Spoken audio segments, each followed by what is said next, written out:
אשא עיניי אל ההרים, מאין יבוא עזרי. עזרי השם, עושה שמיים וארץ, אל ייתן למות רגליך, אל ינום שומרך. הנה לא ינום ולא ישן שומר ישראל, השם שומרך, השם צילך, על יד ימינך.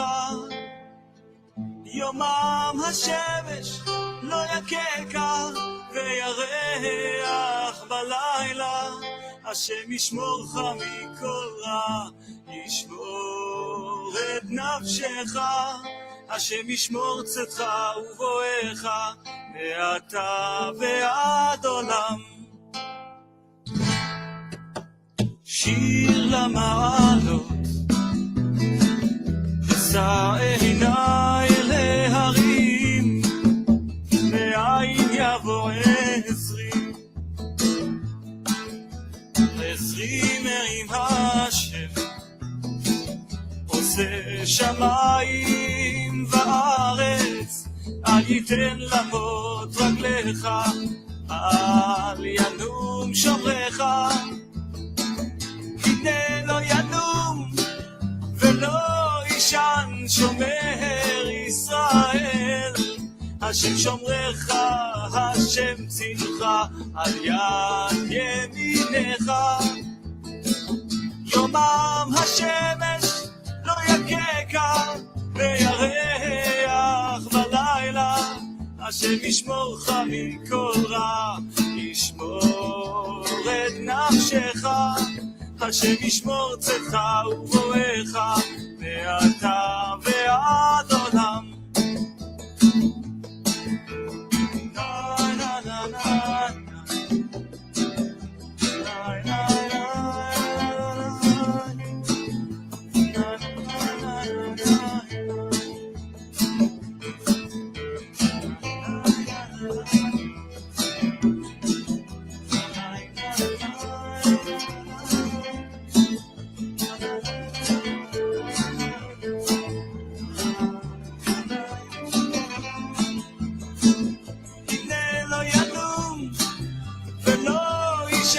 שומר ישראל, השם שומרך, השם צילך, על יד ימינך. יומם השמש לא יככה, וירח בלילה, השם ישמורך מכל רע, ישמור את נפשך. השם ישמור צאתך ובואך, מעתה ועד עולם. אוי אוי אוי אוי אוי, שיר למעלות, אשא עיניי אל ההרים, אוי מאין יבוא עזרי. עזרי מעם השם, עושה שמיים וארץ, אל ייתן למות רגליך, אל ינום שומרך. אוי אוי אוי אוי אוי, שיר למעלות, אשא עיניי אל ההרים, אוי מאין יבוא עזרי. עזרי מעם השם.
אושר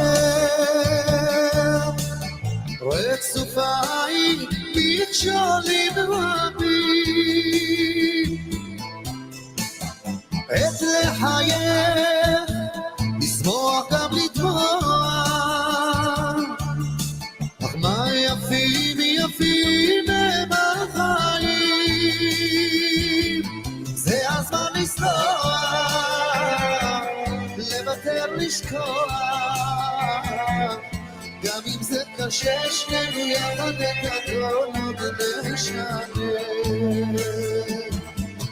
לא צריך לברוח את האמת למרוח אני ואת לא נשנה את העולם הזה לא צריך לברוח את האמת למרוח אני ואת לא נשנה את העולם הזה את שתינו נוסע אני למעלה מבקש תשובות לשאלה אין מענה ואיש גם לא יודע האם בסוף הדרך ניפגש זה הזמן לסלוח לוותר לשכוח גם אם זה קשה שנינו יחד את הכל עוד נשנה לא צריך לברוח את האמת למרוח אני ואת לא נשנה את העולם הזה לא צריך לברוח את האמת למרוח אני ואת לא נשנה את העולם הזה זה הזמן לסלוח לוותר לשכוח גם אם זה קשה שנינו יחד את הכל עוד נשנה לא צריך לברוח את האמת לברוח אני ואת לא נשנה את העולם הזה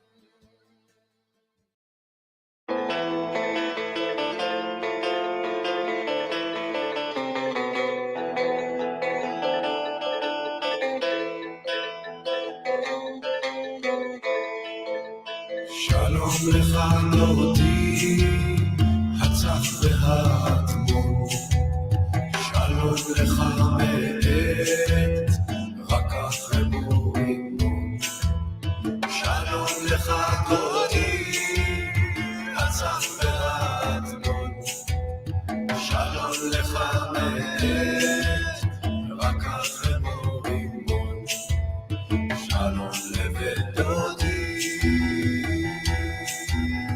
לקראת חרוץ סדר להושיע מוצלח כבן לישי רבה בני המון שלום לך דודי הצף והאדמון שלום לך בעת רק אחרי בורימון שלום לבית דודי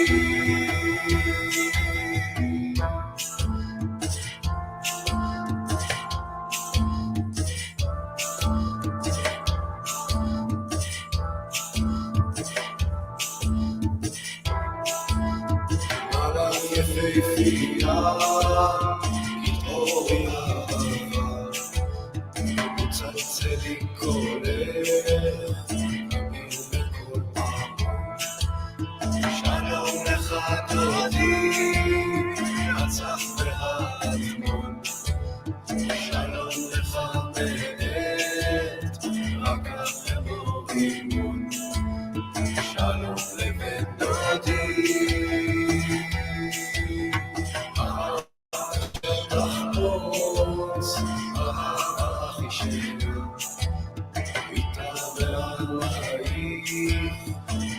כתרחמו. שלום לך דודי, הצח והאדמון. שלום לך באמת, רק אמור אימון. שלום לבן דודי.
תשמור על העולם ילד, יש דברים שאסור לראות. תשמור על העולם ילד, אם תראה תפסיק להיות גיבור של העולם ילד, עם חיוך של מלאכים. תשמור על העולם ילד, כי אנחנו כבר לא מצליחים. תשמור על העולם ילד, אל תגזים במחשבות, כי כמה שתדע יותר ילד, אתה רק תבין פחות. ובשעה מסוימת נסגרות כל הדלתות, וכל אהבה נגמרת, רק אתה ממשיך לתהות.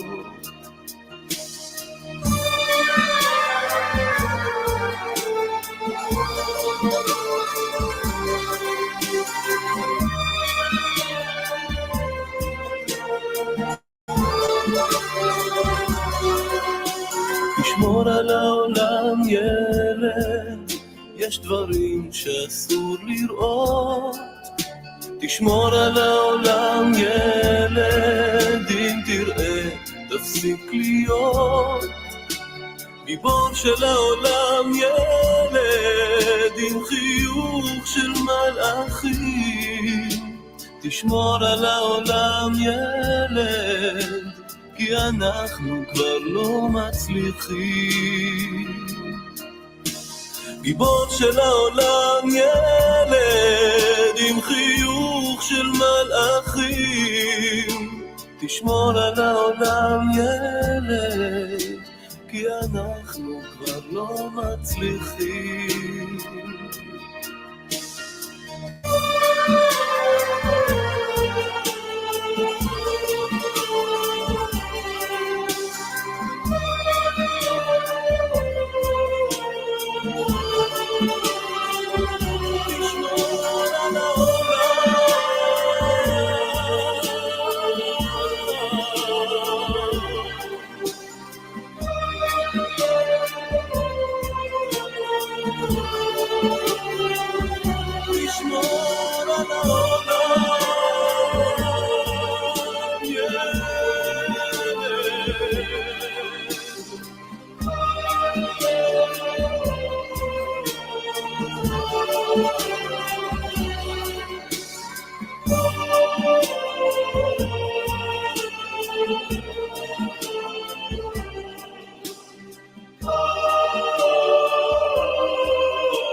אשא עיניי אל ההרים, מאין יבוא עזרי.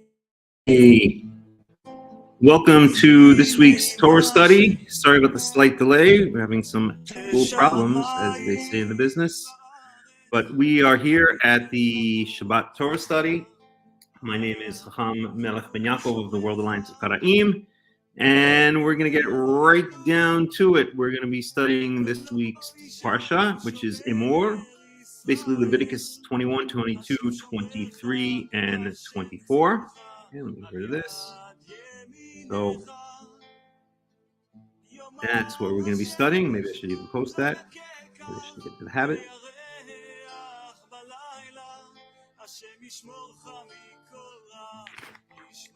Let's see here.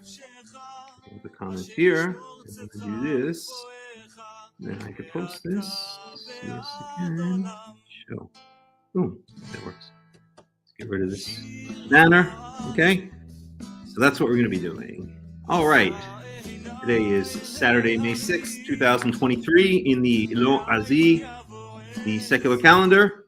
And, well, the full moon was either last night or the night before. I didn't check the exact number, but just looking up in the sky. So we're in about the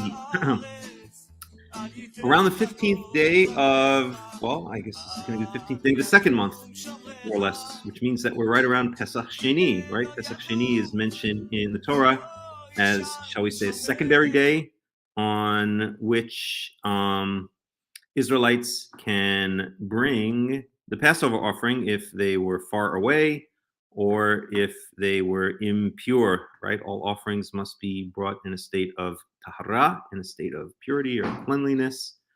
And so the question was asked, right? If we're not in a state of purity, if we're not in a state of cleanliness on the 14th, or actually the 15th, 14th Ben Arba'im, which really means the 14th after sundown, then why should we miss out on the Passover? And so then Moshe asks God. God comes back and says, yeah, that's a good point. And so if you weren't able to bring the Passover offering on the 14th Ben Arba'im, the 15th of the first month, then you could do it on the 15th of the second month, and that's called Pesach Sheni. Okay? We've spoken about it before. Alrighty, so here we go. We're going to be in Leviticus. Oh, here's Phil. Oh.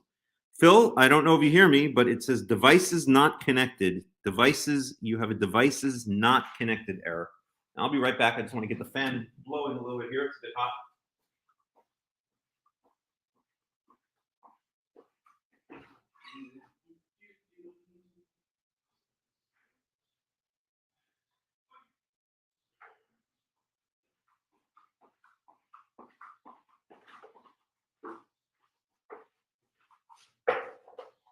One second.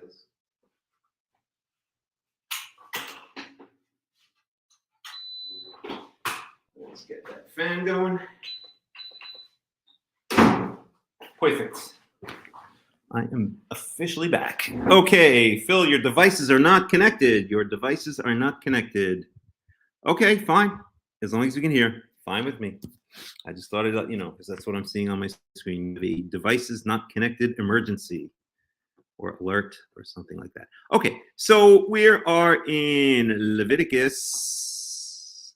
What are we saying? Leviticus 21. Leviticus 21. So last week, we basically did Leviticus 15, which was, really fascinating because it's kind of it gives a synopsis of, the whole idea of uncleanliness, of tu'umah, and cleanliness, tahara, what gets you into it, right? There's nothing extreme here. We're not talking about death or anything like that, which we will.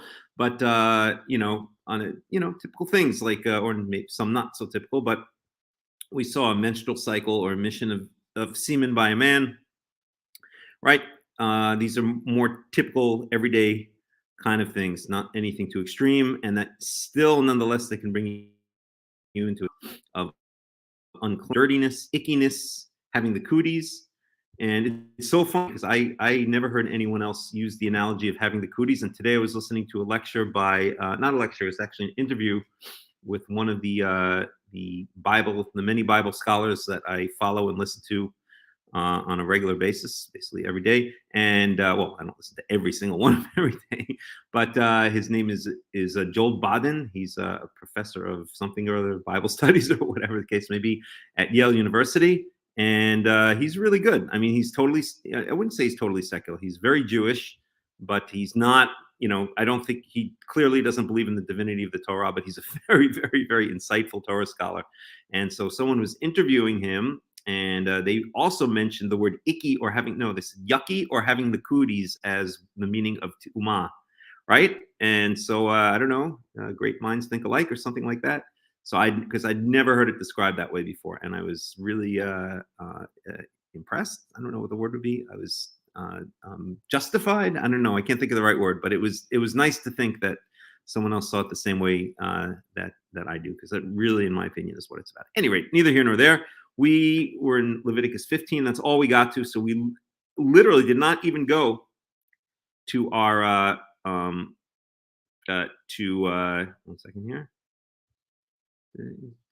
Oh boy, wow, that's a good one. That's a big one. Leviticus 16, that's Yom Kippurim, basically. Leviticus 17, there's so much that we missed and we didn't get a chance to go to. 18 is always a big winner, right? We have all the vices there, right? That's a big hit. 19, you've got things like Haftarah kamocha, and God, these are all amazing chapters, but we didn't get a chance to get to them last week for a good reason. We focused on Leviticus 15, and that was very important as well. But this time we'll go right into Leviticus 21. Perhaps, or maybe let's go to Leviticus 20. That's a winner. It's a bit more, accessible, shall we say, rather than kind of esoteric, technical. So, okay, let's do that. Oh, I share my screen. So I share it this way, and then share it again. Present, share screen, window, Twitter, and off we go. Okay, so we'll start in Leviticus 20. Okay, definitely a top hit. Become clear. Okay, we're in chapter 20, verse 1. No, maybe we should just go to 21. Let me see. Let me just something.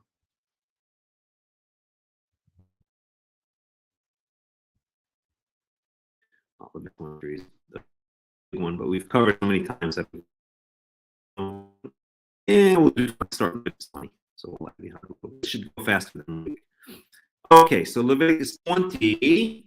So we have Leviticus 20, verse 1, and let's just get our altar up and running here, and our ones that we usually use as our first line commentaries.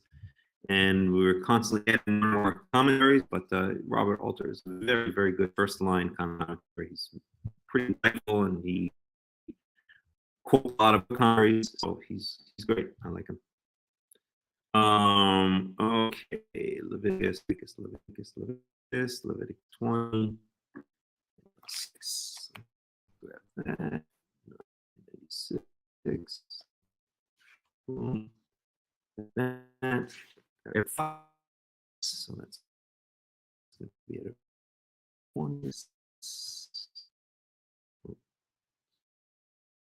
30, 24, 18, 19, 20. Now Everett Fox already.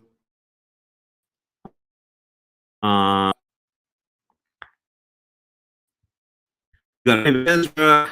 We've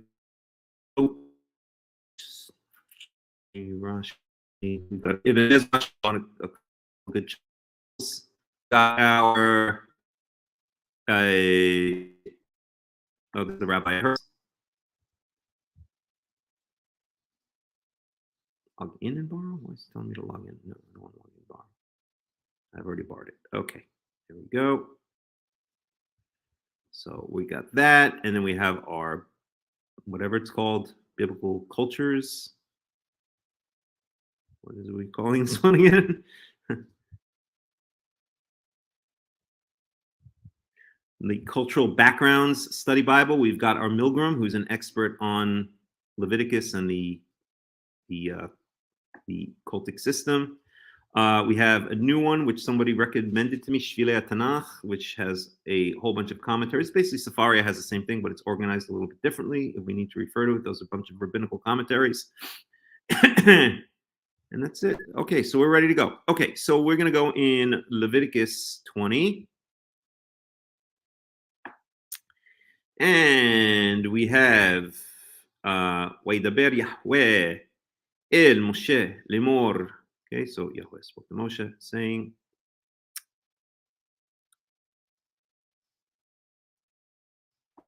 and last time it's to Moshe and Aharon. This time he's just speaking to Moshe, right? So this is not specifically related to the cultic worship of Yahweh.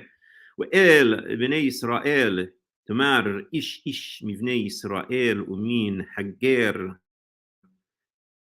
gar b'Yisrael asher tin mi zar'o lemolech yumath am ha'aretz yir gemuhu ba'aven. So to the El Bnei Yisrael Tamar, say to the children of Israel, ish, any man. Now we saw this phrase before.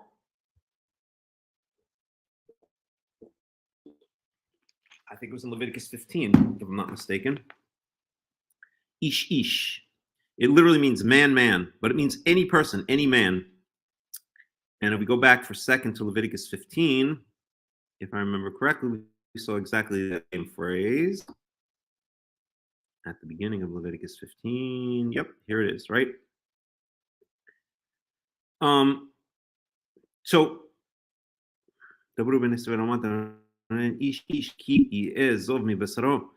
ish, any man. So here we have a clarification of what this phrase ish means, or at least an expansion of it. So from among the children of Israel and among the ger, the convert, is the way I translate that one, who lives among Israel.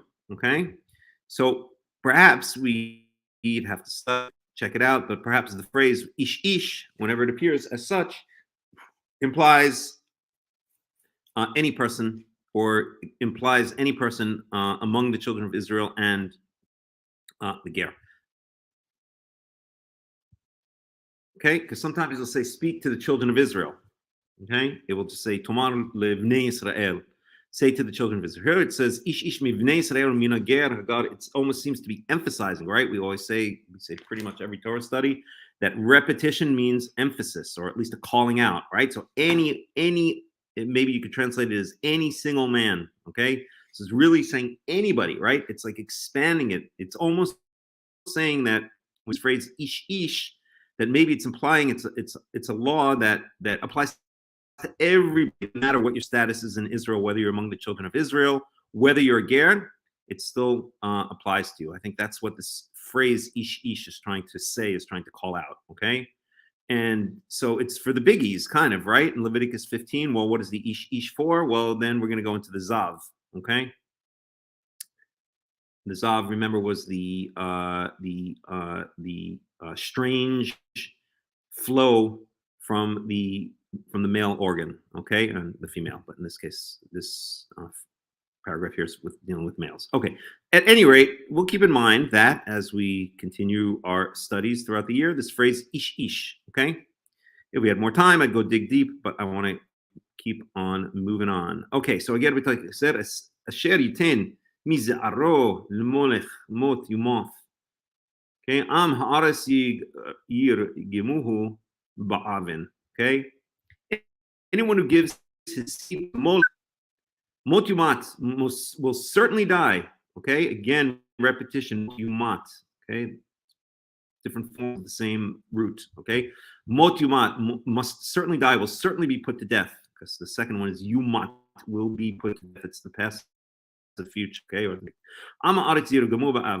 people of the land, meaning the other Israelites, will stone him. Will pelt him with stones, meaning will stone him to death. Right? That's funny. Okay, so anyone who gives his seed to Molech. So what is this Molech character? Now, lately I've been listening to, and this is a series I highly recommend this series. And if I could just find it here of civilizations.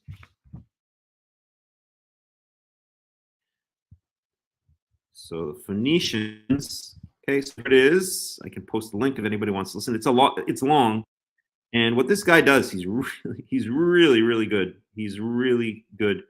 And he takes speaks about the Sumerians, a whole bunch of different empires, or at least civilizations. And he, let me just post a link to it in the comments, okay?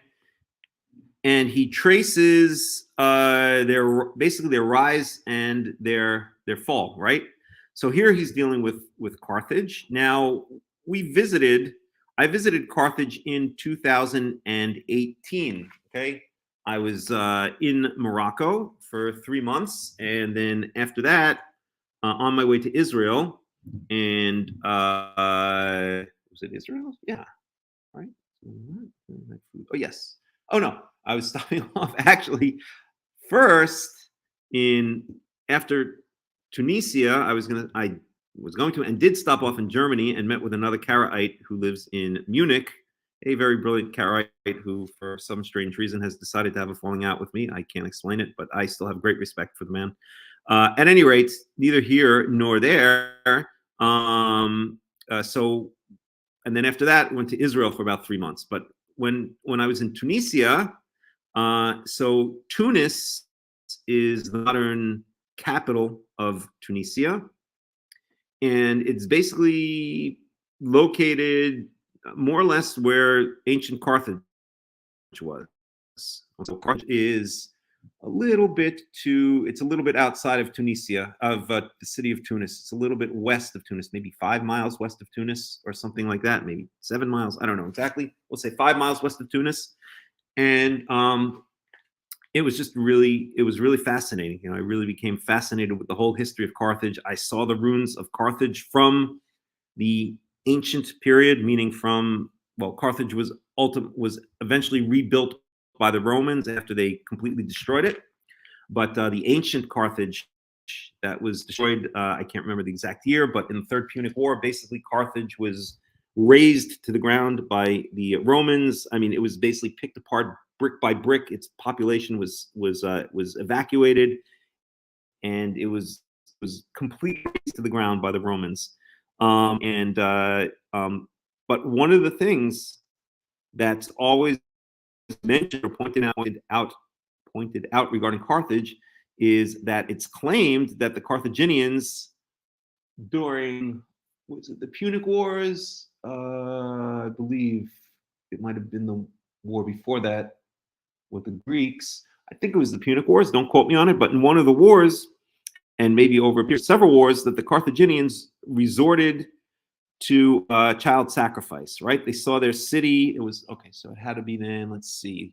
It had to be the Second Punic War. I would imagine, no, maybe the Third Punic War. I can't remember. Okay, it was either one of the Punic Wars, or previous to that, then there was a war with a Greek general. At any rate, the Carthaginians at one point, maybe more than one point, resorted to child sacrifice. Okay, and there's a place in Carthage which they call, in the ruins of Carthage, which they call the Tophet, which it is claimed, it has not been 100% proven. There's some different theories, but it is claimed that this is the place where the Carthaginians sacrificed children in order to win favor with their god, whose name was Ta'anit. And whenever you look at the old the remnants of old Carthage, you'll always see pictures of this Ta'anit. She basically looks like a woman with kind of a dress. Actually, I could show you a picture of her. Neat. Carthage. Ta'anit. Let's find a good one. There you go. That's a Ta'anit. Ta'anit. Okay, so that was the god. That was one of the main god or goddesses of Carthage. Okay, and at a certain point, when the Carthaginians, when they felt completely, like all was about to be lost, they apparently turned to child sacrifice. Although some historians claim that this was an exaggeration by the Romans, who were trying to disparage the Carthaginians, but then other historians say no, it indeed was the case. But there is this place in the ruins of Carthage called the Tophet, where you can actually go, and where apparently that's where the child sacrifices took place. So what does all this have to do with what we're talking about? So here it says, we were just reading right now, that the punishment, if anybody, any person from within Israel, literally gives his seed to Molech. Okay, so what is Molech? We've all heard of Molech, right? I think we've heard of it in the context of, wasn't it Alex Jones who infiltrated, no, was that the cremation of Care or Bohemian Grove or whatever? I watched him. I actually like Alex Jones a lot, but I haven't watched him in a while. But anywho, so let's learn about our little friend Molech. That's a really cool stand-up kind of guy, right? How do I do search here? There we go, Molech. Okay. Okay, is a name or a term. So it's not even clear whether it's a name or a term, right? Now, the underlying Molech is the same as my name, Melech. And when I remember in Israel, Israelis can get a little bit insulting sometimes. And sometimes Israelis would not like to call me Melech because, oh my God. Listen, Phil, if you want to hear about Carthage, listen to that podcast. It's riveting. All of his podcasts are riveting. And what he does is that link that I sent you. It's called, again, if you want to just look it up on YouTube, it's called The Fall of Civilizations. If you type in Fall of Civilizations, it'll come right up.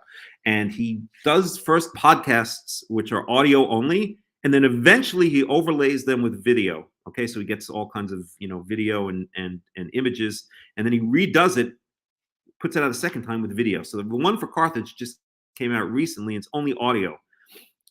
If you wait for the video one, it becomes even more amazing because he has all the pictures to go along with what he's saying. And the podcast, I think the one for Carthage is about 2.5 or 3 hours long, but it's absolutely fascinating. I've already listened to it about 1.5 times. Meaning I've listened to it through once and I'm about halfway through again because it's so with information that I don't want to miss out on anything. At any rate, so Molech, what was I saying? Right. I was pointing out that the word Molech has the same root, or perhaps has the same root, right? It seemingly has the same root as Melech, Mem Lamed Chaf. My name, Melech, right? And I remember that Israelis who can be, as I was mentioning, very insulting. Sometimes they didn't like to call him Melech because Melech means king, and they're like, who does this guy think he is? He thinks he's king. He thinks he's the Messiah. I always have to explain to people that I did not give my Melech by my parents at my Brit Milah, at my circumcision when I was 8 days old. And then I'm actually named after my great-grandmother, Malka. Malka is a very common, or was a very common Jewish name for women in the old country, and it means queen, right? And so I was named after her, so I became Melech, king, which is not a very common name, although I have met a couple of other Melechs here and there in Jerusalem or in Israel. Okay. At any rate, so when Israelis didn't want to call me Melech, they would say, who's this guy? Thinks he's Melech? He thinks he's the king or something like that. They would sometimes call me Molech. or sometimes they call me Lemech. They could really, you really get to the point sometimes where you really want to punch them right in the nose. I did a couple of times. That happens more often than you think in Israel, unfortunately. At any rate, so the point I'm trying to make with all of these meandering stories is that the word Molech at least has the same letters as the root for Melech. Okay, is it related to the word Melech, related to the word king? That remains unclear. Okay, but let's read through a little bit from Rabbi Wikipedia, Rabbi Dr. Wikipedia, and see what the rabbi has to say. The Rav Gadol is a name which appears in the Hebrew Bible several times, primarily in the book of Leviticus, right? Leviticus 20 is where we are right now. Okay, the Bible strongly condemns practices which are associated with Moloch. Practices appear to have included child sacrifices. Traditionally, the name Moloch has been understood as referring to a Canaanite god. However, since 1935, scholars have debated whether or not the term refers to a type of sacrifice on the basis of a similar term, also spelled Mem Lamed Chaf, which means sacrifice in the Punic language. Okay.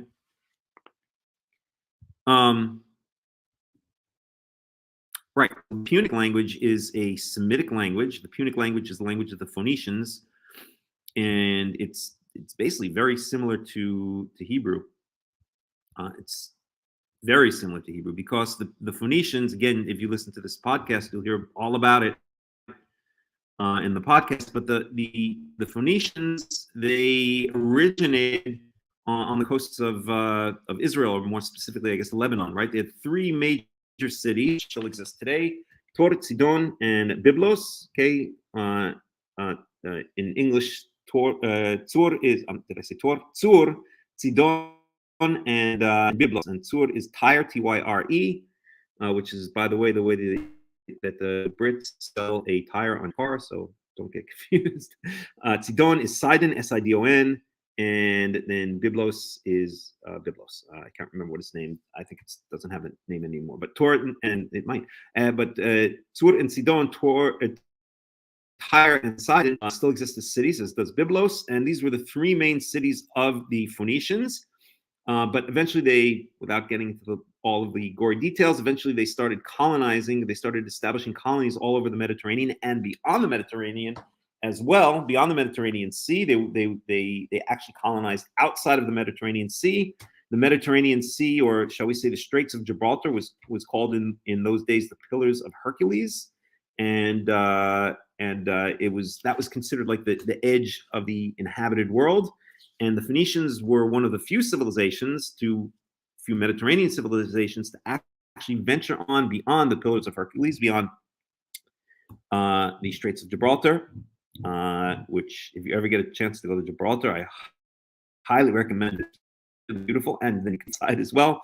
You can see from Tangier, Morocco, which I've been to a number of times as well. So I've seen the Straits of Gibraltar both sides, and if you ever get a chance to go there, it's definitely worth it. It's very beautiful. Gibraltar in particular is a really fascinating place. So is Morocco, for that matter. But at any rate, so they colonized. The Phoenicians ended up colonizing outside, exiting the Mediterranean Sea into the Atlantic Ocean, and they colonized all along the North African coast, and even not the North African coast. I think down like towards the central African coast of West Africa. But one of the cities, for instance, that they colonized later became a major hub, and that's, for instance, Morocco, which is a coastal on the west coast of Morocco. I've been there as well. Also a very interesting place, which had a huge Jewish population, and that was originally a Phoenician outpost or a Phoenician trading post, where they would trade their goods, and most particularly what was called Tyrian, from the word Tyre or Tzur, Tyrian purple. And that was purple. Well, we're going to get too off track. I'll sit here and speaking about for a million years, but that would now get into the whole idea of Techelet, the color that is supposed to be on the strings of the tzitzit, which Rabbi named used to be called Murex trunculus, but now it's called Hexaplex trunculus. And it's questionable whether tchelet, the blue that goes on the tzitzit strings, should be or ever was made from that material. But what is clear is that Tyrian purple, this famous purple that was made by the Phoenicians, and which Carthage became the life after Tzur and Sidon kind of fell into the hands of the Syrians. But at any rate, they made the purple from that species, from this Murex trunculus, or this Hexaplex trunculus, which is basically a sea snail. Anyway, as I sometimes tend to do, I've gotten far off the topic. Let's get back on the topic. We're speaking about Molech, and we were checking in with Rabbi Dr. Wiki, and yes, in the Punic language. So Punic means Phoenician. That was the Roman word for the Phoenicians. Punic, Phoenician. You can see the same letters there, or the same root, basically. Okay. So this second position has grown increasingly popular, but it remains contested among proponents of the second position. So what is the second position? That the Molech is not referring to a Canaanite god, but it means sacrifice in the Punic language. Among proponents of the second position, controversy continues as to whether the sacrifices were offered to Yahweh or another deity, and whether they were a native Israelite religion or Phoenician import. So what are they saying here? They're saying that when you give your seed to Molech, if we go with this second meaning, that Molech means sacrifice in the Punic language, then these Molech sacrifices might have actually been to our God, Yahweh. In other words, Israelites, well, in this case, in Leviticus 20, it was not speaking specifically about Israelites, but when we get later on in Tanakh, it is speaking about Israelites in the valley of the son of Hinnom, okay, Hinnom. At any rate, that these Molech sacrifices, it's not that they were sacrificing to a Canaanite god named Molech, but these Molech sacrifices meant sacrifice, or meant child sacrifice, and these Molech sacrifices could have even been given to our God Yahweh, which is even more disgusting, right? If we were to choose between one of the two options, okay, both are equally disgusting, right? Child sacrifice is it's beyond sick, right? Any kind of human sacrifice is beyond sick, but child sacrifice is especially sickening, right? Because these are innocent children who cannot defend themselves. But given the two options, if you were going to sacrifice a child to a Canaanite god named Molech, or you were going to do a sacrifice called the Molech sacrifice to our God, Yahweh, God forbid, I'd say the second option is just even more abhorrent than the first option, right? Because to sacrifice a child to a foreign god is disgusting already, but to sacrifice a child to our God, who we know, that is abhorrent to him, as it says right here, that is even more disgusting, right? And we could go get into the whole story of Abraham and sacrificing his child Isaac, his son Isaac, but we're not going to go there right now. Okay, offered to Yahweh or another deity, and whether they were a native Israelite religious custom or Phoenician import. Okay, let's move on a little bit. So since the medieval period, Moloch has often been portrayed as a bull-headed idol. So bull-headed idols were very common in the ancient Near East, right? They had all the different types of Baal. You've all heard of the Baals, right? The Baalim, and they were usually, maybe always, bulls, represented by bulls, with outstretched hands over fire. This depiction takes the brief mentions of Moloch in the Bible and combines them with various sources, including accounts of Carthaginian child sacrifice and the legend of the Minotaur. Okay, beginning in the modern era, Moloch has been figuratively used in reference to a power which demands a dire sacrifice. The god Moloch appears in various works of literature, blah, blah, blah, blah, blah. Okay, we don't care about that right now. Okay, the etymology of Moloch is uncertain, right? It's uncertain. That's what we're saying, right? That maybe it's related to Melech, Mem, Lamed, Chaf, but definitely not necessarily. Okay.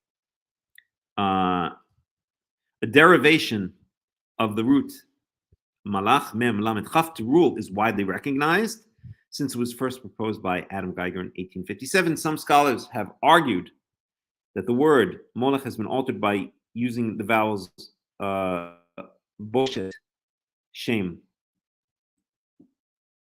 I'm not going to get into that right now. that has to do with something called the Kri and the Ketiv, but I won't get into that. That's too technical for what we want to accomplish right now. Other scholars have argued that a kal participle from the same verb. Okay, basically a noun. Okay, R.M. Kerr criticizes both theories by noting that the name or the god appears to be formed from a kal participle, and the Dagger's proposal is an out-of-date theory which has never received any factual support. Paul Muska, whoever that is, similarly argued that the theory that a form of Molech would immediately suggest to the reader or hearer the word Boshet rather than Kodesh or Ohel is a product of blah, blah, blah. This is too technical for us. Okay. So scholars who do not believe that Molech represents a deity instead compare the name to inscriptions in the closely related Punic language where the word Malak or Mulch refers to a type of sacrifice, a connection first proposed by Ado Eistfeld. Never heard of him. Eisfeld himself, following Jean-Baptiste Chabot, connected Malach and Moloch to a Syriac verb meaning Malach, to promise. A theory also supported as the least problematic solution by Heath Durrell in 2017. All right, so I think we get the idea. Do we need to read on here? I'll read a little bit more. Okay, scholars such as whoever argue that the term is a nominalized causative form of the verb yalak, walach, meaning to offer, present, and thus means the act of presenting. Okay, Kerr instead derives both the Punic and the Hebrew word from the verb mem lamed chaf, which he proposes meant to own, to possess. In Proto-Semitic, only later coming to mean to rule, blah, blah, blah. Okay, it's all very technical. At any rate, I guess the bottom line is that nobody is 100% sure what is the meaning of this word molech, and not even sure if it's a Shabbat Shalom, Reuben, Aviva Scurry, and not even sure as to whether it is the name of a Canaanite god or something else, or a type of sacrifice given to, God forbid, our God, Yahweh.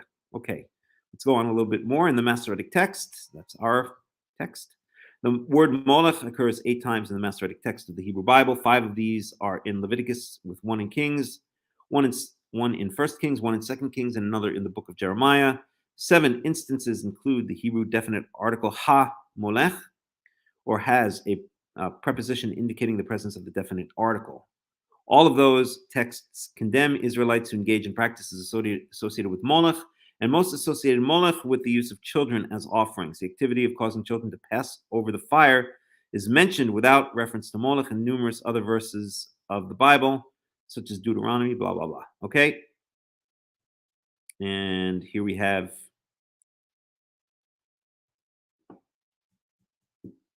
the quote from Leviticus 18:21, which is similar to the one we're reading right now. And you shall not give any of your seed to set them apart to Molech, neither shall you profane the name of your God. I am the Lord. Okay, so what we learn from this is that Molech is never explicitly mentioned with child sacrifice. However, it's implied here. If we look back in Leviticus chapter 20, verse 2, our verse.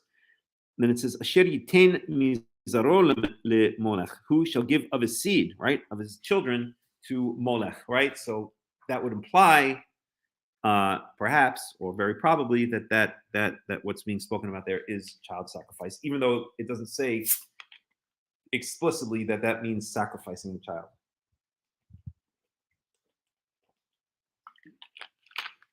Okay.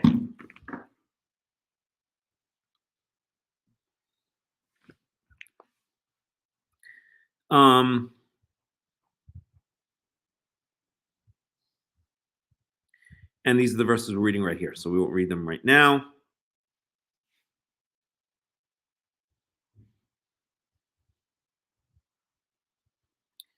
We could look at this, I suppose, 1 Kings 11:7, but here we can just read in the English.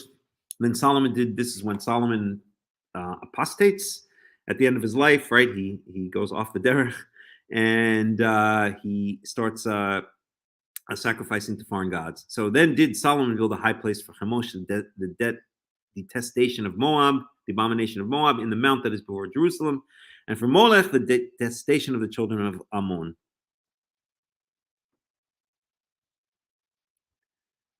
Okay. Oh God, there's so much to say about this. Do we want to really focus on this? Well, we could do a whole talk just on Molech.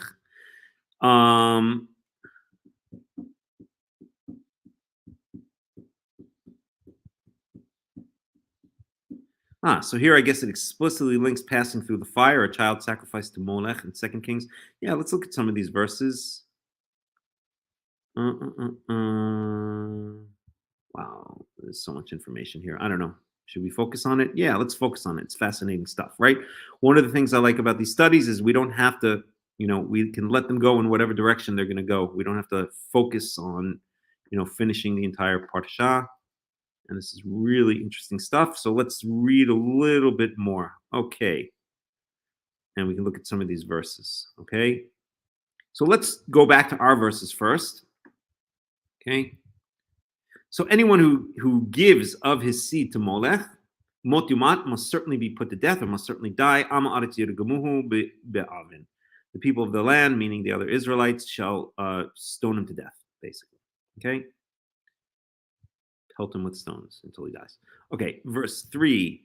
Wa'ani eten et ponai be'ishahu, and I will set my face against this man, this person, ve'hichrati oto mekerev amo, and I will cut him off from among his people, from among the midst of his people. He mi is Aaron natan leMolech, because he has given his seed to Molech, his children to Molech.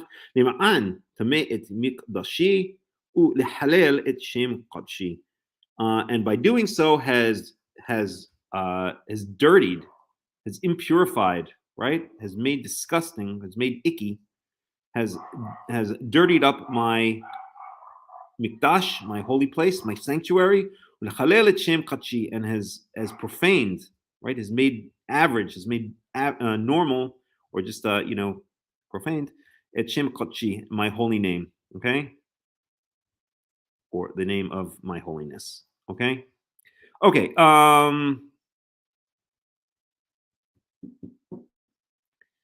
Verse 4. Ve'im ha'alem ya'alimu am ha'aretz et ainehem min ha'ish hahu.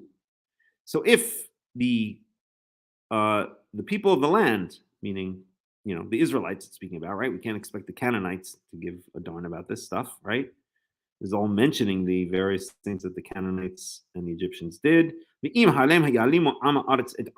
if the people of the land, if the fellow Israelites shall even think to hide their eyes, and again, why do I say even think? We have the repetition again. Okay, so repetition is emphasis. Should even think to hide their eyes, mean ha'ishahu, from this person, meaning just ignore him.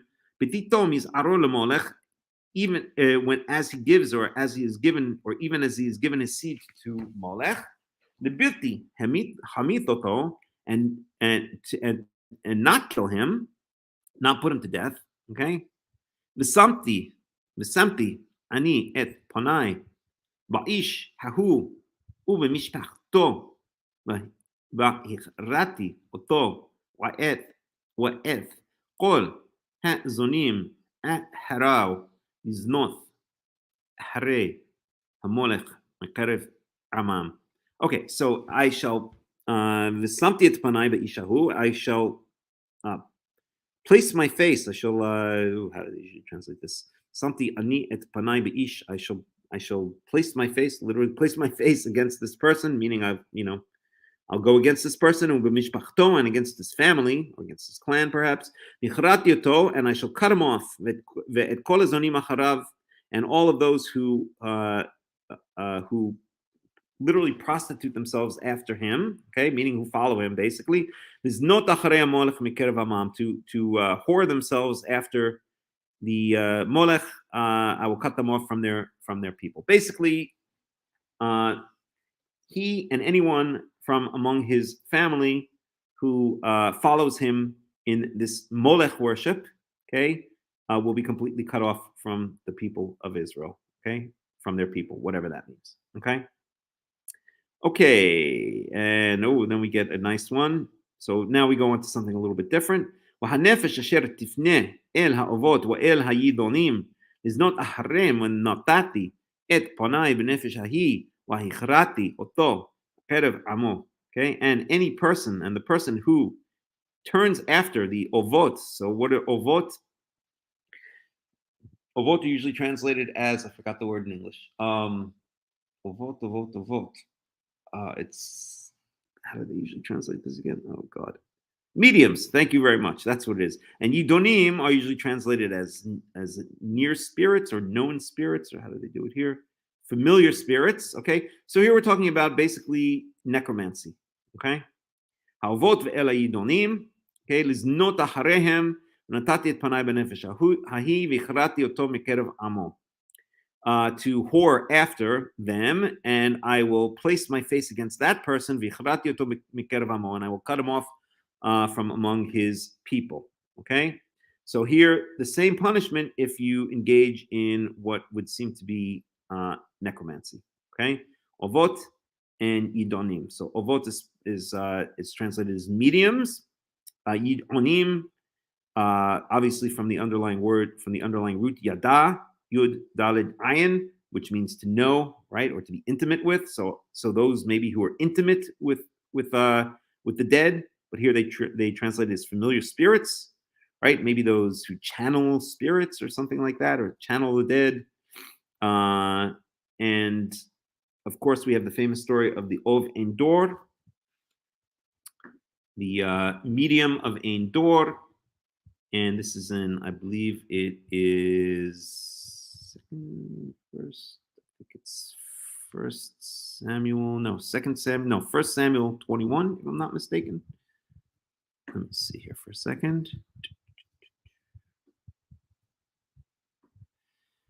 21.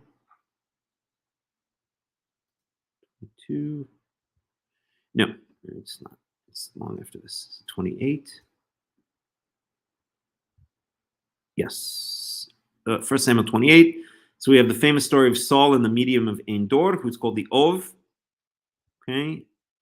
So let's just find this. Okay, so I'll just read this verse right here. I'm not going to go through the whole story. Many of you probably know it already.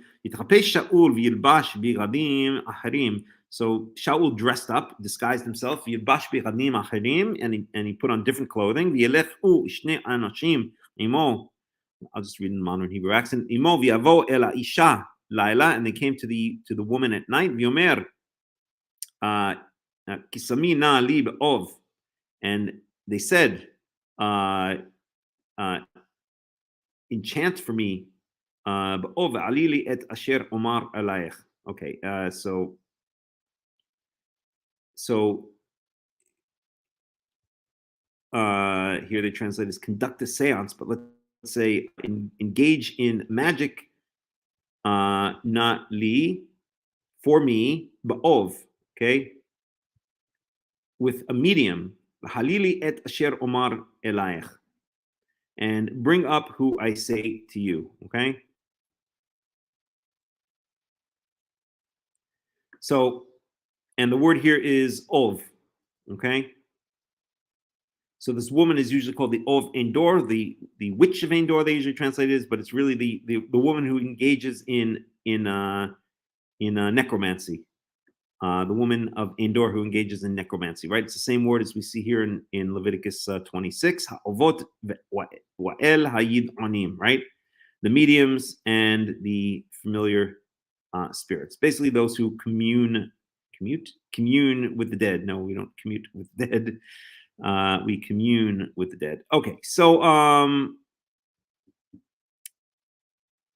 right, and then we have a kind of summary sentence here. V'hit kadashtem, v'hitem kadoshim, ki ani Yahweh Elohechem, and make yourselves holy, so that you will be holy, because I am Yahweh your God. V'shamatem et chukotai v'asitem otam ani Yahweh mikadishchem. And you shall keep my statutes and do them, because I am I am Yahweh mikadishchem, who makes you holy. Okay, who causes you to be holy, who holifies you, I guess. Okay, so we were speaking about Molech. Do we want to go back to Molech? and go on a long tangent, or do we want to move forward? Let's move forward. Okay.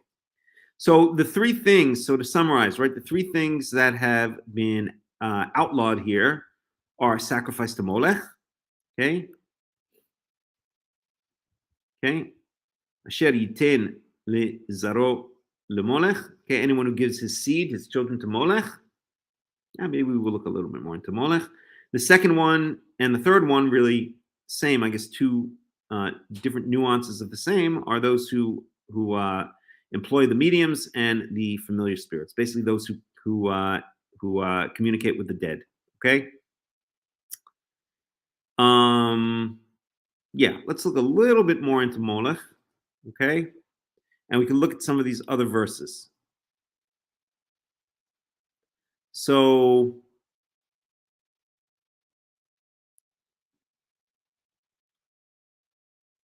right, we see here 1 Kings 11:17. So we don't need to go to that one. We can look at 2 Kings 23:10. Let's take a look at that.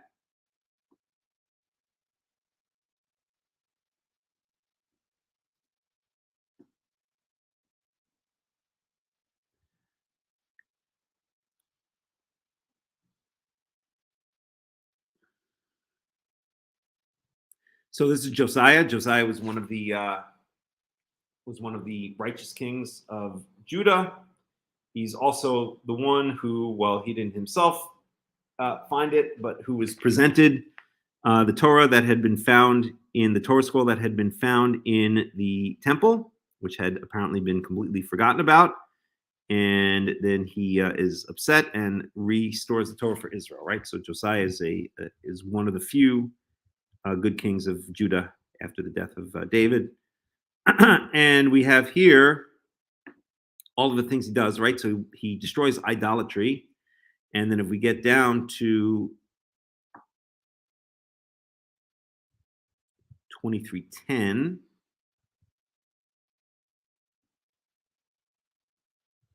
okay? So it says here, "Withime et tofeth asher be're ben Hinnom, Leviti lahavir ish et bino wa et bito ba'esh lamolech." Okay, so he defiled the Tophet. Nobody knows exactly what Tophet means.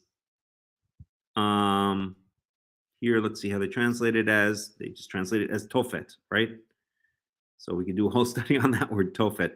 But what's interesting is that this is what the place in Carthage was called. The place where apparently, ostensibly, the Carthaginians sacrificed their children was called the Tophet.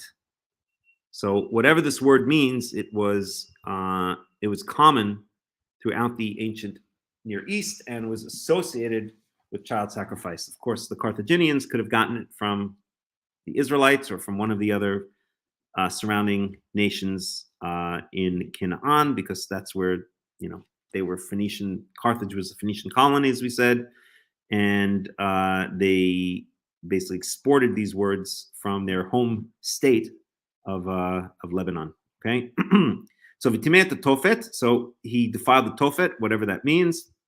Asher begei be'rei b'nei Hinnom, which is in the valley of the children or the son of Hinnom. Okay, so the valley of the son of Hinnom. When I was in Israel in 2019, we actually walked down there. It's below Jerusalem. It's on the, I think it's out. I think southern. Yes, east, west. Yes, it's on the southern side of Jerusalem, outside the city walls of Jerusalem.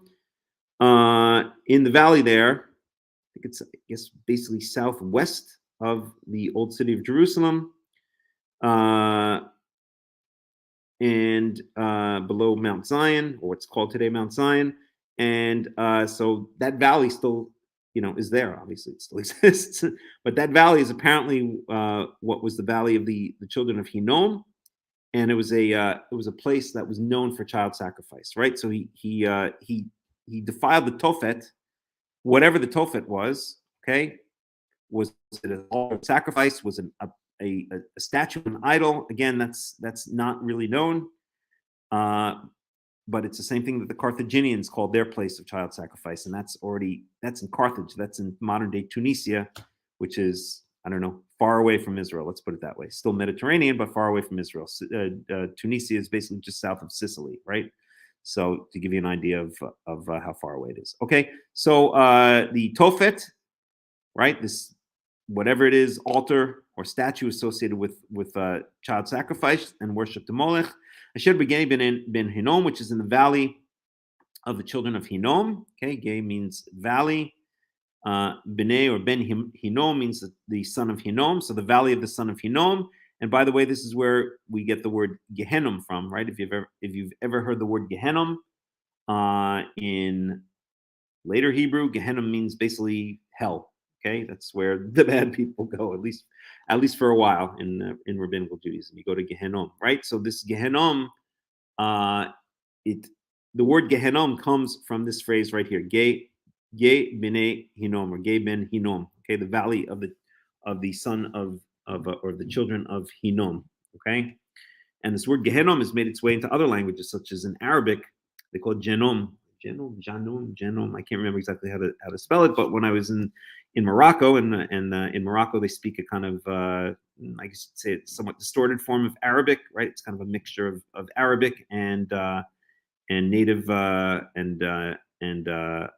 native Berber languages. It's called Darija. At any rate, they were always talking about genom. So that this phrase right here, which really means a valley on the southern side of the old city of Jerusalem, where child sacrifice took place in the time of Josiah, okay, or maybe in other places, maybe at other times, but certainly in the time of Josiah, that eventually came to represent to the people there, or to the rabbis, and probably before the rabbis, the entrance to hell, or came to represent hell, and that word became Gehenom, and then that word Gehenom made its way from Hebrew into surrounding languages, including Arabic, so that now you have people as far away as Morocco, which is thousands of miles away and beyond, thousands of miles away from Israel, talking about hell, calling it Genom, which really means the valley of the children of Hinnom, referring back to 2 Kings 23:10. And of course, the Arabs, they're not Arabs. Moroccans are not Arabs. The Muslims, the Arabic speakers, when they say this word, have no idea what they're even referring to, right? To them, it just means hell. Okay, so that's that.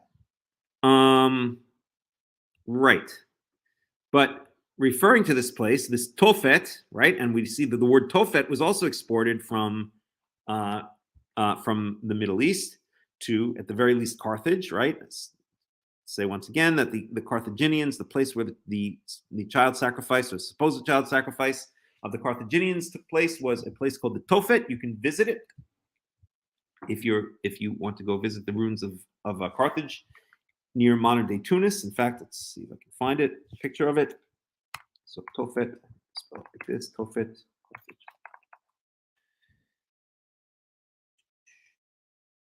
Tophet. So we can read this a little bit, okay? In the Hebrew Bible, Tophet or Tophet is the location in Jerusalem in the valley of Hinnom, Gehenna, where worshippers engage in a ritual involving passing a child through the fire, most likely child sacrifice.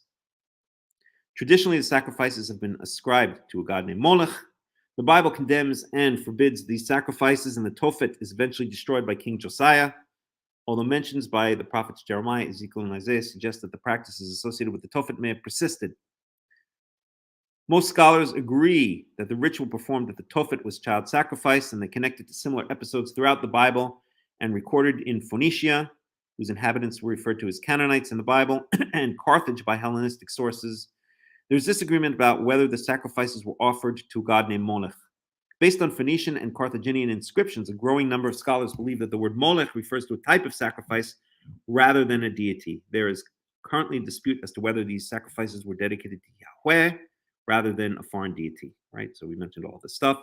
Archaeologists have applied the term Tophet to large cemeteries of children found at Carthaginian sites that have traditionally been believed to house the victims of child sacrifice, as described by Hellenistic and biblical sources. This interpretation is controversial.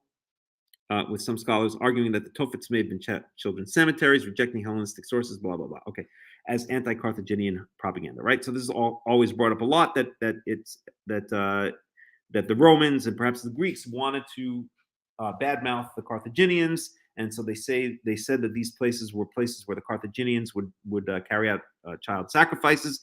But really, this was just Roman propaganda against the Carthaginians, who were in a long, basically 100-year long series of wars called the Punic Wars against between the Romans and the Carthaginians, which ultimately resulted in the complete destruction of Carthage by the Romans. I mean, it was like, as I mentioned earlier, burnt to the ground and picked apart brick by brick.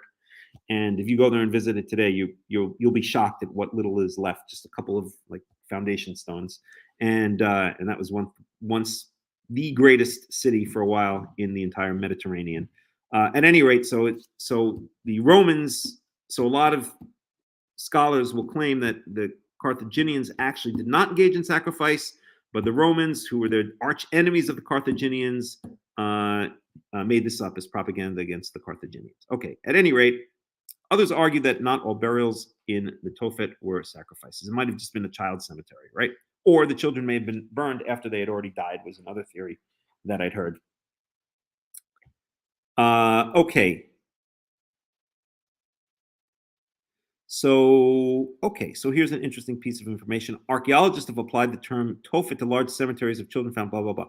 So I guess the archaeologists gave these places the name Tophet, and it was not the Carthaginians that gave the place the name Tophet. Okay, well, it's been a couple of years since I've been in Carthage, so I didn't remember that, but that's an important distinction. So maybe the word was not exported to Carthage back in the day, but it's just what the archaeologists later called these places. All right. Let's go on a little bit. There's no consensus etymology of the word Tophet. There is no consensus on the etymology of Tophet, a word which only occurs 8 times in the Masoretic text. The word may be derived from the Aramaic word tafya, meaning hearth or fireplace or roaster, a proposal first made by William Robertson Smith in 1887. Some have suggested that the word has been altered via using the vocalization boshet shame. We read this earlier. I'm not going to get into it. Basically, what it means is that it's taking on the vowels that really, when you read the word, you shouldn't be saying tofet at all. You should be saying boshet. It's too complicated. I'm not going to get into it right now. We're going to get too far off track. But it has to do with what's called the kri and the ketiv. Although I don't think it's in the Masoretic texts, I don't think it's listed there as a kri ketiv. So I'm not sure exactly why they're saying that. But at any rate, others derive the word from the Hebrew word shin, pei, taf, to set on fire. A cognate with the Ugaritic tapad, to set. A new proposal has been made to interpret the term as a place of vow by Robert M. Curry. At any rate, they don't know what the heck it means, right? The Talmud, Eruvin 19a, and Jerome, who's a church father, derived the name from a Hebrew word meaning to seduce. Historically, most significant etymology followed by both Jewish and Christian exegetes until the modern period was made by 11th century Rabbi Rashi, who I always like to point out that as I was growing up, I thought Rashi was a cat. I did not know Rashi was a rabbi. And why did I think Rashi was a cat? Because my grandfather, my mother's father, who is a very interesting character and who actually wrote a number of books on Judaism, but who was quite secular, but very Jewish, if you know what I mean. When we were growing up, my grandmother had 2 cats, and they were named Rambam and Rashi. So I didn't know until much later that Rashi was the name of a rabbi. I thought Rashi was the name of a cat, as I thought Rambam was as well. Any rate, neither here nor there. So we're talking about Tophet, who derived the term from the Hebrew word tof, drum, claiming that drums were beaten during the sacrifice to Molech, deriving his ideas from Plutarch's description of Carthaginian sacrifice. The derivation is, however, morphologically impossible. As usual, Rashi is a complete idiot, right? That's just such a Rashi interpretation. It's just like, just like poor thought process, right? Okay. In the Bible, the Tophet is attested to 8 times in the Hebrew Bible, mostly to designate a place of ritual fire or burning, but sometimes as a place name. The connection to ritual fire is made explicit in 2 Kings 23:10, blah, blah, blah, and a couple of other verses, okay? In 2 Kings, which is the verse we're reading here, King Josiah defiled the Tophet, which is in the valley of the son of Hinnom, that no man may make his son or his daughter pass through the fire to Molech. The text includes the destruction of Tophet among Josiah's other removal of deviant religious practices from Israel as part of a far-reaching religious reform. However, the continued condemnation of both the Tophet and related practices by prophets such as Jeremiah and Ezekiel suggested that the practice may have continued after Josiah's reform, with a mention of the Tophet by Isaiah suggesting that it may have even continued after the Babylonian exile. Prior to Josiah's reform, the ritual of passing a child through the fire is mentioned without specifying that it took place at the Tophet, as having been performed by the Israelite kings Ahaz and Manasseh. Okay, we could look at those as well, I guess. Both kings performed sacrifices when faced with the prospect of wars. The sacrifices appear to have been to Yahweh, the God of Israel.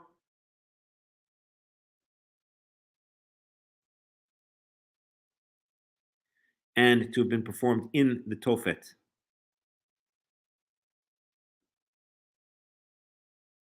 We can look at some of those verses. The Tophet is condemned repeatedly by name in the book of Jeremiah, and the term is especially associated with that book of the Bible.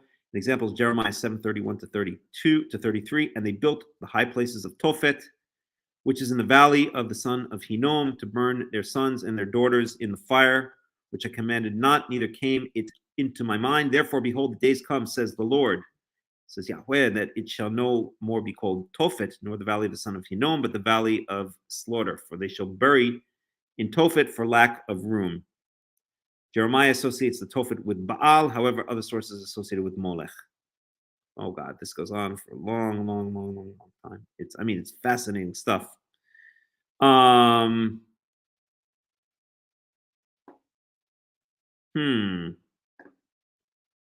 So we have Molech and Tophet. We can track down some of these verses. Let's read a bit more. So P. Zella, whoever that is, argues that no fewer than 25 passages in the Hebrew Bible show the Israelites and Canaanites sacrificing their children, including passages in Deuteronomy, Leviticus, etc., etc. In 2 Kings 3:26 to 27, when King Mesh of Moab burns his firstborn son as an offering while besieged by the Israelites. That's a good verse. That's an interesting one. And when the king of Moab saw that the battle was too sore for him, he took with him 700 men that drew sword to break through unto the king of Edom. But they could not. Then he took his eldest son that should have reigned in his stead, and offered him for a burnt offering upon the wall. And there came a great wrath upon Israel, and they departed from him and returned to their own land. This act has been compared with Greco-Roman sources discussing the Phoenicians and Carthaginians engaging in the same or similar practice in times of danger. See below. It appears to have been performed for the Moabite king Chemosh, and we saw a reference to that before.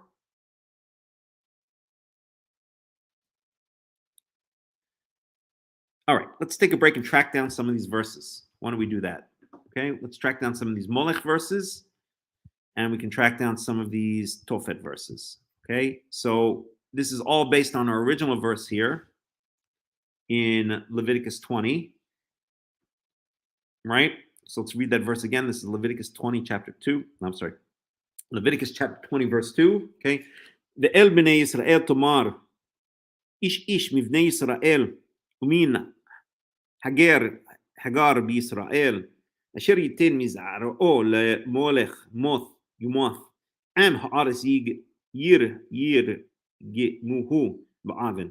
Okay, so say to the children of Israel, and to the children of Israel say, any man whatsoever, whosoever, from among the children of Israel and from the convert who lives in Israel, Asher yitin mizaro lemolech, who shall give from his seed, shall give of his seed, meaning of his children, to Molech, whatever that means. Again, Molech, we're not sure what it means. Is it the name of a Canaanite god, or is it a type of sacrifice carried out by the various people of the Middle East? Mot yumat shall certainly be put to death. Am ha'aretz, the people of the land, meaning fellow Israelites, shall pelt him to death with stones. Okay, that's our original verse. Okay, let's track down some other verses here regarding Molech first, and then maybe we can look at some regarding Tophet, and then maybe we can draw some conclusions or get some ideas. Okay, so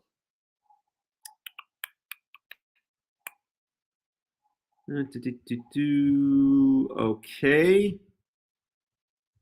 So the word Molech occurs 8 times in the Masoretic texts of the Hebrew Bible. 5 of those are in Leviticus, and with 1 in 1 Kings and 1 in 2 Kings, and another in the book of Jeremiah.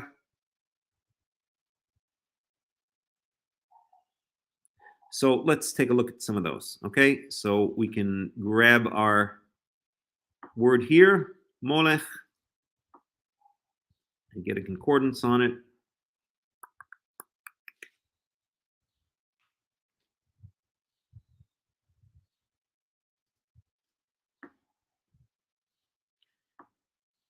And the first place it appears in Leviticus 18, and then again in Leviticus 20, and Leviticus 18 and Leviticus 20 basically have a lot of overlap in their subject matter. Then all of these verses are part of the same set of phrases or the same, section that we're in right now, down to here. Okay, so that's all Leviticus 20. And then the next place it appears is 1 Kings 11:7. So let's take a look at that. 1 Kings 11:7. And I'll just grab it in the English just so we can get a little bit of context.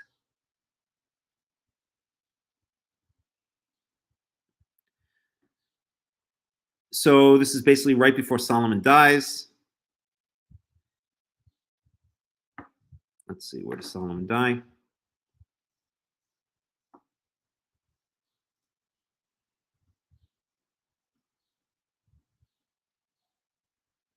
At the end of 1 Kings chapter 11, right?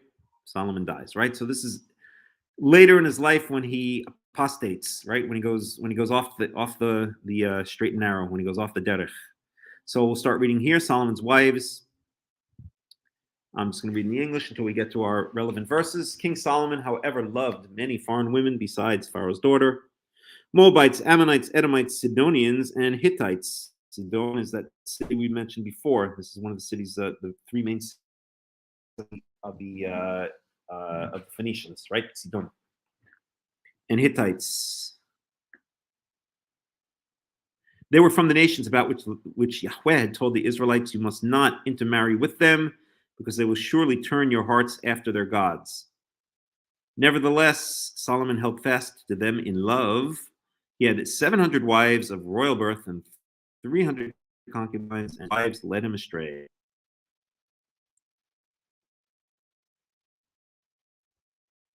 Just like Eve and Adam, right?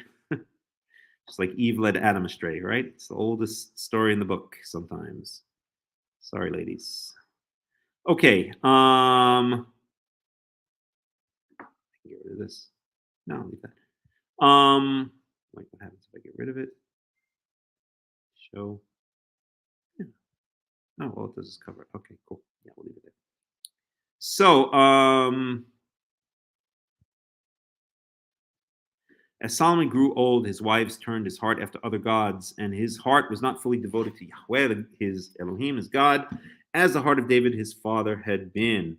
He followed Ashtaroth, the goddess of the Sidonians, and Molech, the detestable god of the Ammonites. So Solomon did evil in the eyes of the Lord. He did not follow the Lord completely.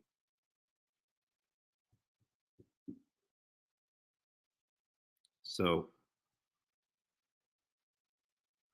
I wonder why it doesn't mention 1 Kings 11:5. Let me see something here. It's not a full concordance. It has to be. 1 second. I don't know why it doesn't mention 5. Okay. Weird. But maybe just a mistake. Okay.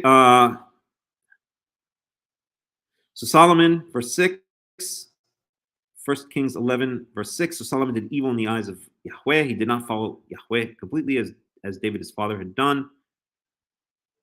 On a hill east of Jerusalem, Solomon built a high place for Chemosh, the detestable god of Moab, and for Molech, the detestable god of the Ammonites. He did the same for all his foreign wives who burned incense and offered sacrifices to their gods.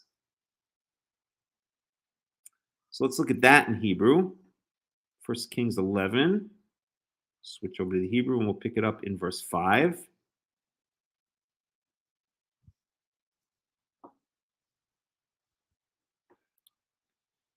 Okay. I'll just save myself the trouble and just read in a modern Hebrew accent for now. Or kind of modern Hebrew accent, well, I guess a hybrid. וילך שלמה אחרי השטרות אלוהי צידונים אחרי מלקום שיקוץ עמונים. I guess I can't read modern Hebrew. I just can't bring myself to do it. So Solomon went after the Ashtoreth, the god of Sidonim. Okay, Sidon is again one of the three main Phoenician cities. Sidon, S-I-D-O-N in English. V'acharei milkom shikutz amonim, and after milkom, the abomination of the Ammonites. Okay, and we saw this word sheketz in Leviticus chapter 11 regarding kashrut, meaning a disgusting thing. It should be disgusting for you, okay? So shikutz means an abomination or a detestable, the detestation. I think is the way they translated it earlier. Okay. Ya'as Shlomo ha'ra me'aynei Yahweh v'lo milei ahrei Yahweh ki aviv, aviu. Okay? So Solomon did that which was evil in the eyes of Yahweh, v'lo milei ahrei Yahweh, and he did not keep his heart full or did not fulfill his heart after Yahweh, as did David his father. Okay, verse 7. Az yivnei Shlomo bama li Chemosh shikutz Moav bahar asher al pnei Yerushalayim ulemolech shikutz bnei Ammon. And so Shlomo built a high place, an altar, to Chemosh, the abomination of Moab. So the name of the name of the main god of Moab is Chemosh. Okay, the detestation of Moab. Bahar asher al pnei Yerushalayim. Lemolech shikutz bnei Ammon, and to Molech, and here we have Molech shikutz bnei Ammon, the abomination of the children of Ammon. So what we see here in verse 7 in 1 Kings chapter 11 verse 7 and in 1 Kings one second. Oh, that's why it doesn't say Molech here. It says Milkom, which could be Molech. I see what's going on. One second here.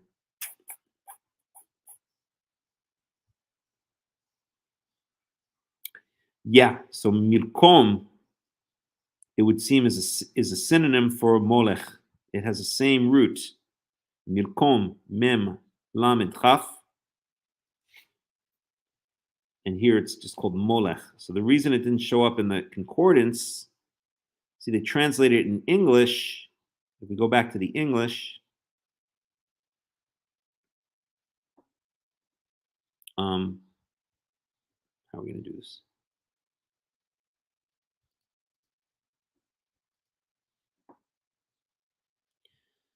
So here, in the English, it says he followed Ashtoreth, the goddess of the Sidonians, and Molech, the detestable god of the Ammonites, right?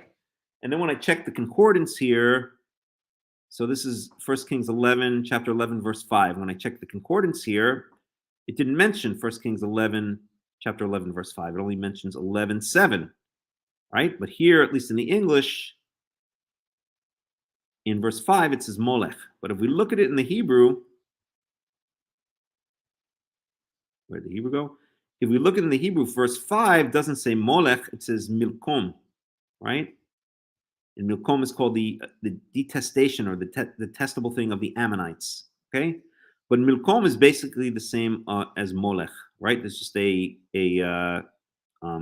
mem added at the end, which can be a common ending just to signify a noun or a variant, shall we say, of an original word. Okay, so milkom shikutz amonim, but this is really molech.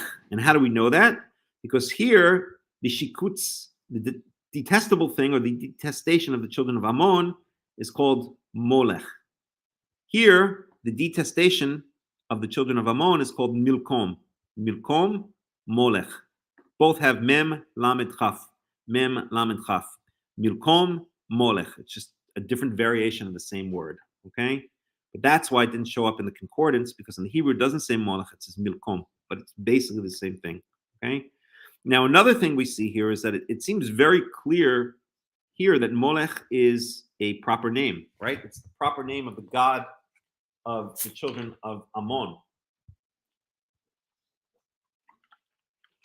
So this idea that it means just a type of sacrifice seems doubtful, but then again, not necessarily, right? Usually when scholars say something, they have a reason to say it. And I'm assuming or supposing that the reason here is, okay, so it speaks about two different names. One is Ashtoret, the god of the Tsidonim. Okay, Ashtoret is called the god of the Sidonians, but Milkom is not called the god of the Ammonites. It's called the detestation of the Ammonites, right? So maybe that those scholars who believe that it wasn't the proper name of a god, but rather an act, right, a type of sacrifice, ostensibly child sacrifice, maybe they're saying that because it's not called, Milkom is not called here the god of the Ammonites, it's called the detestation of the Ammonites, right? So it's not specifying specifically. In fact, in contrast to Ashtoret being called the god of the Tzidonim, okay, Milkom or Molech is being called the detestation, not the god of the Ammonites, the detestation of the Ammonites. So maybe that's trying to point out, well, it wasn't a god, it was just a detestable practice of the Ammonites. Okay. At any rate, so verse 7. Azivne Shlomo Bama Ichmo Shikutz Moav. So Shlomo built a high place, an altar to Chemosh, the detestation of Moab. But if that were the case, right, then Chemosh would also have to not be the name of a god. But Chemosh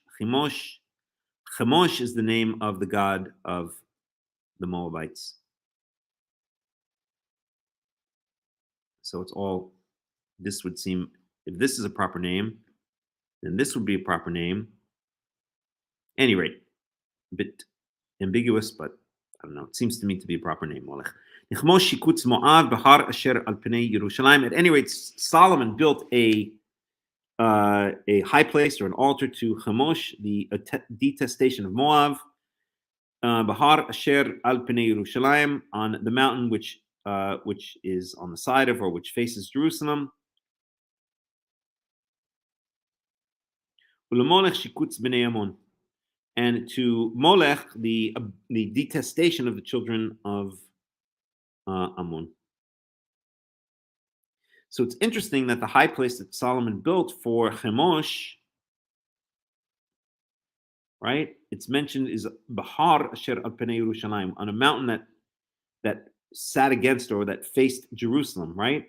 So we know that this Tophet place that we saw, that the children of Israel sacrificed children at the Tophet in the valley of the children of Hinnom. We know that also faces Jerusalem. It's right outside of Jerusalem. It's in a valley on south of the city of the current old city walls of Jerusalem. Okay, and so this apparently too was on a mountain just outside of Jerusalem or facing Jerusalem. I guess that's not too surprising because Solomon lived in Jerusalem, so he's not going to build it far away. More convenient to go there with his wives and sacrifice to foreign gods.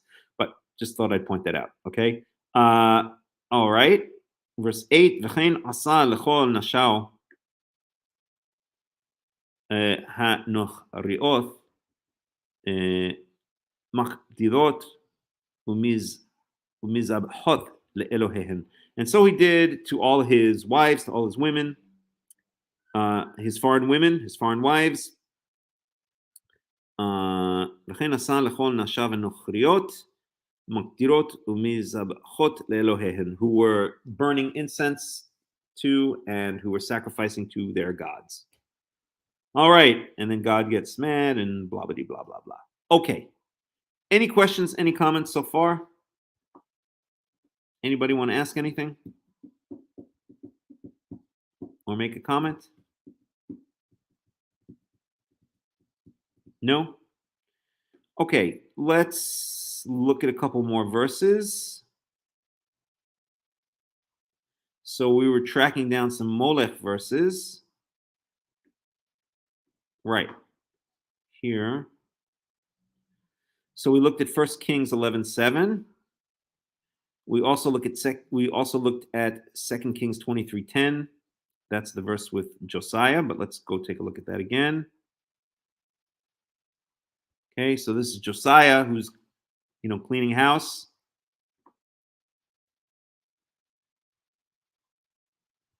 And once again, this verse kind of ties together the Tophet and Molech, right?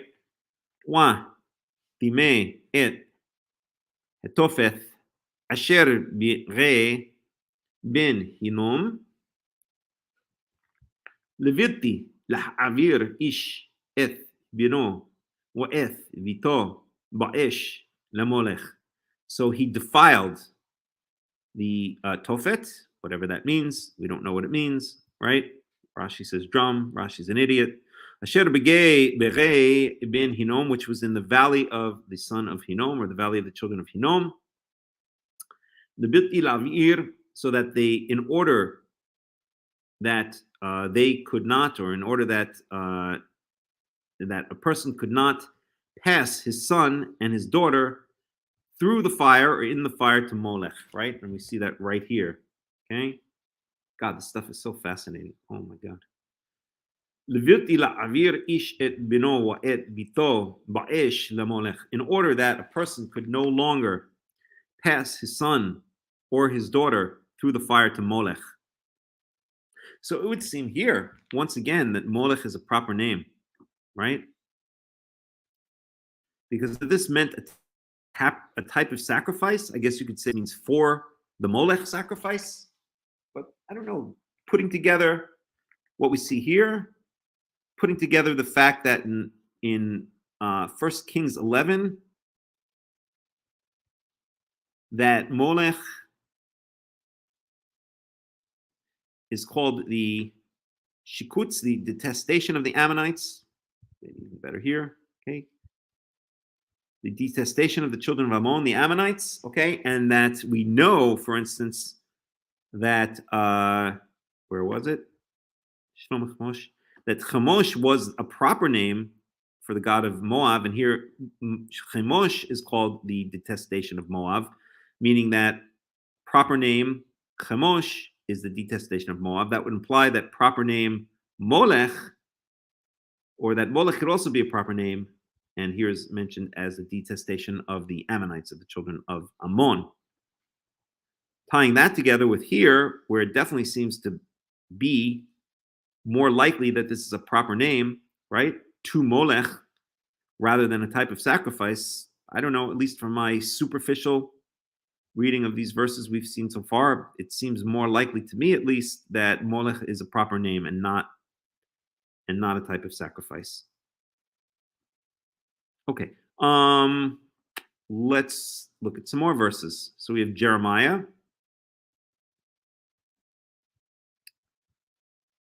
32:35.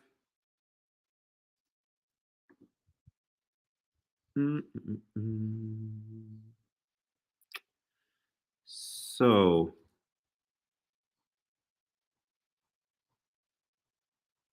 this is an interesting one.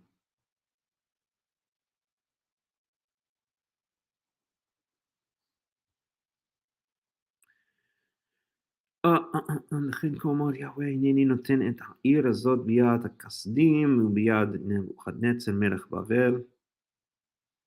So this is speaking about the destruction of Jerusalem by Nebuchadnezzar the Babylonian, the king of Babylon. And we want verse 35. So let's start here, because this is interesting stuff, right? Gives an excuse to meander a bit through the Tanakh. So, Vayhi dvar Yahweh el Yirmiyahu lemor. So the word of Yahweh was upon Jeremiah, saying, Hine ani Yahweh Elohe kol basar ha mimeni yipale kol davar. Behold, I am Yahweh, the God of all flesh. Hamimeni yipale kol davar. Is anything too great for me? Is anything too wondrous for me? You know, is there anything I can't do? I can do whatever I want. Is basically what God is saying there. Lachen ko amar Yahweh. Hineni noten et ha'ir hazot biyad hakastim biyad nevu chad resar melech bavel u li chada. Okay, so behold, I'm just reading the more modern Hebrew. Lachen ko amar Yahweh hineni noten et ha'ir hazot biyad hakastim u biyad Nebuchadnezzar. Actually, it says Nebuchadrezzar, which I believe is probably understood as a scribal error. Melech Bavel u lichada. Behold, lachen ko amar Yahweh hineni. Okay, therefore, so says Yahweh. Behold, I have given, or I have given, or I have decided to give this city, talking about Jerusalem, Bayad Kastim, in the hands of the Kastim, the Chaldeans.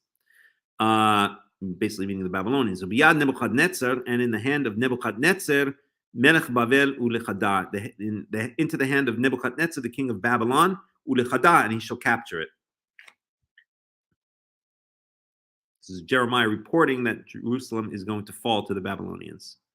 Uvau kastim hanilhamim al ha'ir hazot. Wait, itzitu et ha'ir hazot ba'esh.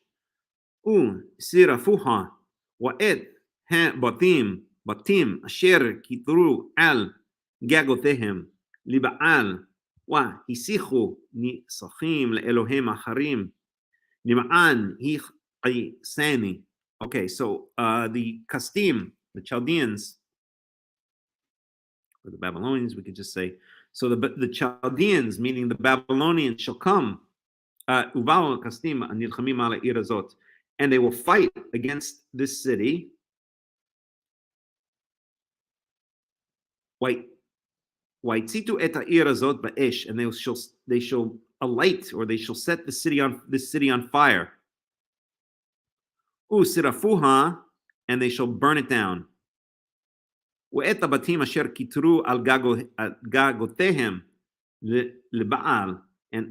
this is so hard to highlight this. And the houses upon whose roofs, or upon the roofs of which they burned incense to the Baal, right? The Baal again is the idol, the Baal, right? Common god among the Canaanites, among the surrounding nations. So, and these houses upon whose roofs, or upon the roofs of which they, meaning the Israelites, burned incense to the Baal, to the Baalim, the Baals. I'm sorry, so they shall burn the city down and the houses upon the roofs of which the Israelites burned incense to the Baal. Wahisichu nisachim le'eloheim, and they poured out, nisachim is wine libations. Probably translated here as, okay, they translated as drink offerings, but it's basically it's drink offerings, but it's right. It's often translated as wine libations. It's basically wine, right? So it's offerings of wine to their gods, acharim, to their foreign gods. Lima'an, Lima'an hach'iseni, in order to, or which made me angry, right? Which infuriated me. Okay?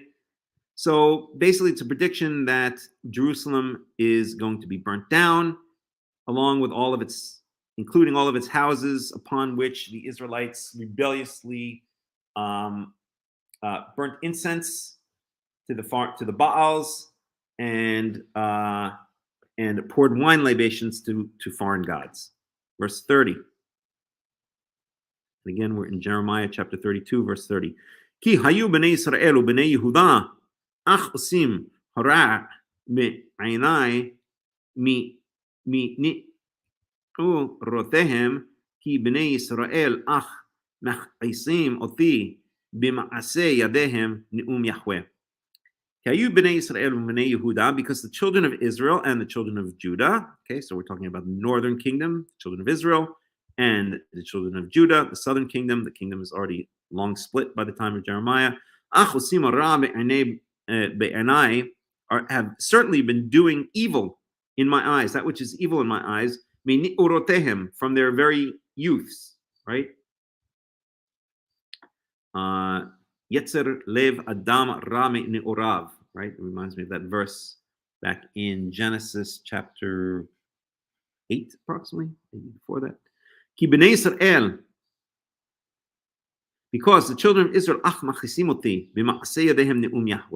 because the children of Israel are certainly making me angry with the actions of their hands, declares Yahweh.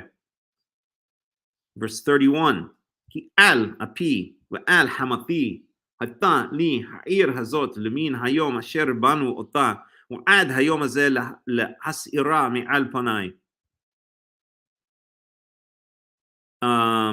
So api and hamati, so literally this means because upon my nose and upon my fire, but this is basically saying that this is an expression, right? Charon af, these two words, well, it's not charon in this case. Hamati means like a fire, right? Basically, it means that Italia irazot. I'll paraphrase because it's very hard to translate word for word, but this city has caused fire to come out of my nose, or is inflamed, has caused my, we'll call it, caused me to breathe fire. And it's just an expressive way that the Tanakh uses a lot to say has made me extremely angry. Okay. From the day that they built it until this very day. And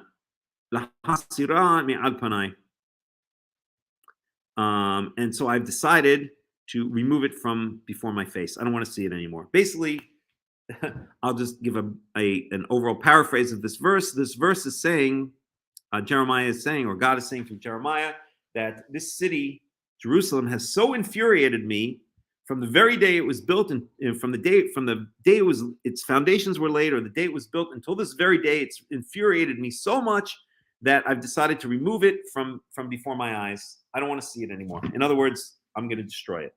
Okay. Verse 32.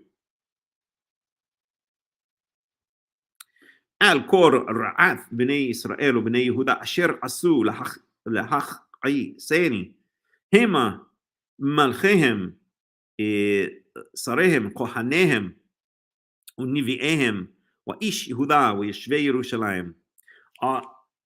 So al kol ra'at b'nei Yisrael u'b'nei Yehuda asher asu lahachiseni hema. So, because of all the evil that the children of Israel and the children of Judah, again referring to the northern kingdom and the southern kingdom, which they have done to infuriate me, Hema, which they have done to infuriate me, along with their Malchem, Sarehem, along with their kings, their ministers, or how do they translate Sarehem here? Maybe get a better translation. Their princes, Kohanehem, their priests, Nivieim, their prophets, V'ish Yehuda, and the Yoshvei Yerushalayim, and the people of Judah, the men of Judah, or the people of Judah, and the inhabitants of Jerusalem.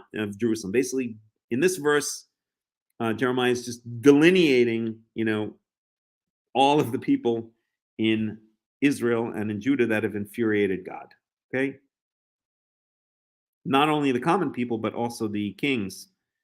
the princes, the priests, the prophets. Yifnu, the quote-unquote prophets, the false prophets. Yifnu elai oref velo panim, wilamed otam hashkem, ulamed wa enam shom'im לקחת musar.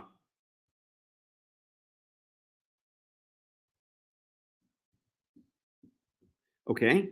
Yifnu elai oref, so they turn their back to me. Literally, it means they turn the back of their neck to me, but that doesn't translate very well in English. So they turned their back to me and not their face, right? They turned away from me.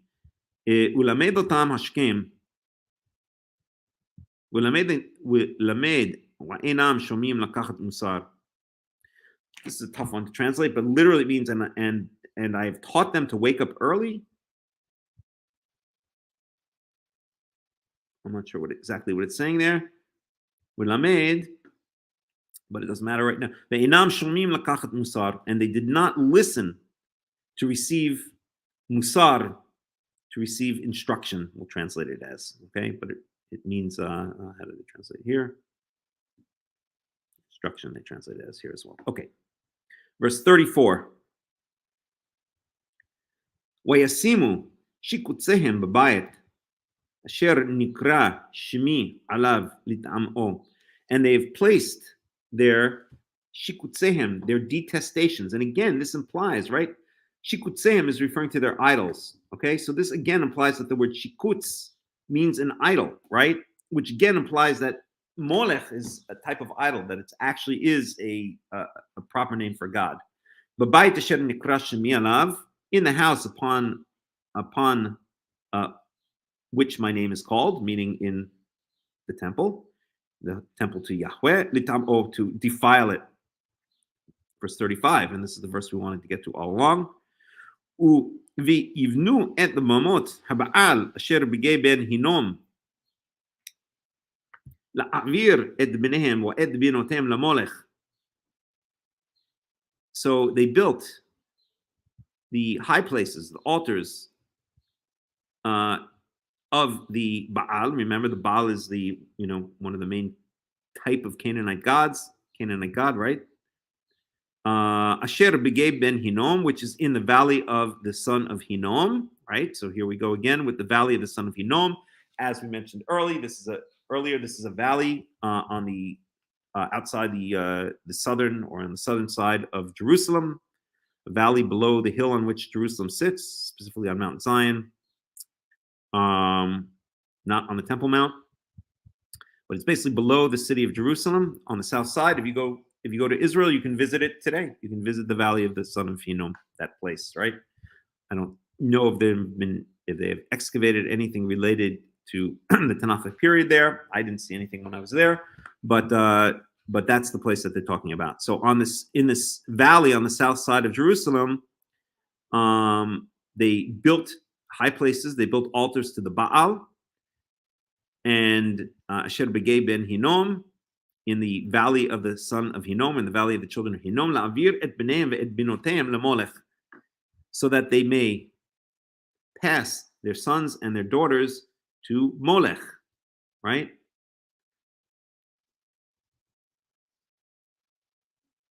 And again, here it's kind of ambiguous whether Molech is a proper name or just a type of sacrifice. Here, maybe it seems more to be a type of sacrifice, but it certainly could be a proper name. And based on the other verses that we saw, where it seems much more likely that's a proper name, I would still go with the theory that Molech is a proper name, the name of a god, right? The god of the children of Ammon, of the Ammonites. Asher lo tzivithim, which I had not commanded them, velo alta al libi, and which had not entered my heart, which had not even, entered into my mind. Again, I'm going to paraphrase into modern English idiom. Lasot hato'eva hazot lima'an hahati et Yehuda. And so this sacrifice to Molech, right? So here it says, so first of all, it doesn't mention explicitly child sacrifice. It doesn't mention burning children, right? But it does say passing their sons and their daughters to Molech, okay? So this seems to be very similar language. We saw other places passing them through the fire, right? And we did see one verse where it ties together passing through the fire and Molech. Asher lo tzivitam, which I had not commanded them, and it had not entered my mind or not entered my heart for them to do. This abomination, and in doing so to cause Yehuda to sin, to cause Judah to sin. Okay, so that's Jeremiah 32, verse 35. Look at this last one where Molech is mentioned.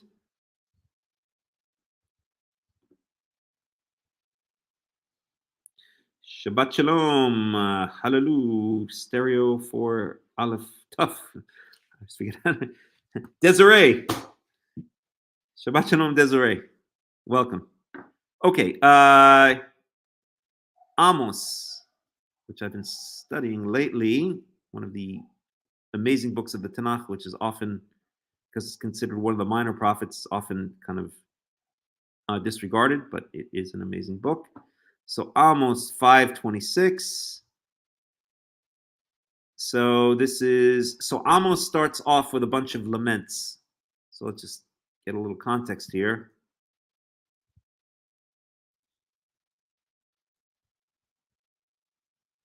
Oops, we went all the way back to Joel.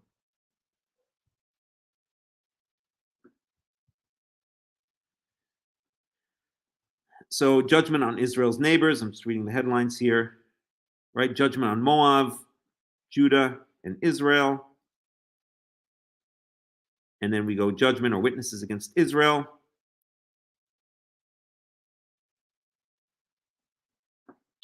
And then when we get to chapter 5, okay, so I guess it wouldn't be laments, but judgments on various nations. And then we get a lament for Israel in chapter 5. And we want to go down to 26. So let's see where we should pick it up. Let's right at the end, okay? Let's pick it up here. Okay, the coming judgment against Israel, right? This is Amos chapter 5, verse 16. L'chen ko amar Yahweh Elohei Tzivaoth Adonai b'chol rechovot misped u'b'chol chutzot yomru ho ho nekar'u ikar el ed evel u'misped el yod'eh nehi. Okay? So says L'chen ko amar Yahweh Elohei Tzivaoth. So therefore, so says Yahweh, the God of hosts, the Lord of hosts, the God of hosts, Adonai, my master, the Lord of hosts. And here we see the word Adonai, and this is again not a proper name of God. There's only one proper name of God, and that is Yahweh, not Yehovah, for reasons I can't get into right now. But if you want to watch an excellent series on that, then text me and I can send you a link. B'chol rechovot. So this is what God says. B'chol rechovot misped. In every square, there shall be a funeral or a eulogy, or how do they translate it here? Wailing, okay? Ubechol chutzot yomru ho ho. And in every chutzah is like a street. So in every street, yomru ho ho, they will say ho ho, which is like woe is me, which is like oy vey, right? They're going to be wailing again. It's a type of wailing, okay?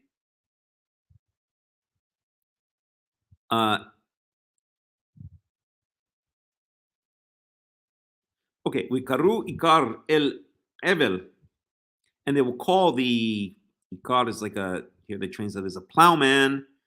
In modern Hebrew, it just means like a farmer, like a simple farmer. El evel, and they will call we'll go with plowman to the funeral, to the mourning.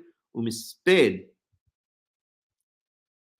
el yod'eh nehi, and to the eulogy, or to the here they translate as wailing, el yod'eh nehi. And so they will call those who know misfortune to the wailing. Okay. Ubechol kiramim misped ki e'avor b'kirbecha amar Yahweh. And in all of the vineyards there shall be wailing. We'll go with the wailing. Okay. Translation. Ki e'avor b'kirbecha amar Yahweh, because I will pass in your midst, says Yahweh. In other words, Yahweh is gonna pass in our midst to destroy us, is the implication. Okay. Hoi hamit ta'awim et yom Yahweh. Lama zeh lachem yom Yahweh uchoshech velo or.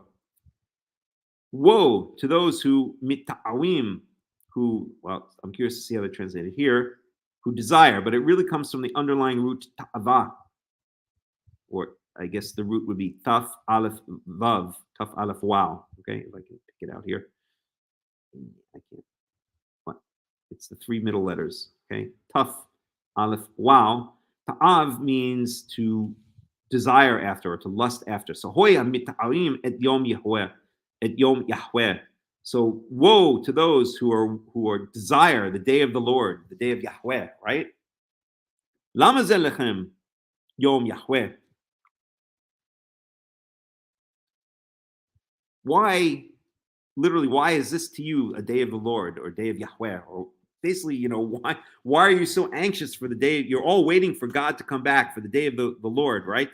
For the day of Yahweh. Okay? Lama zeh lechem Yom Yahweh.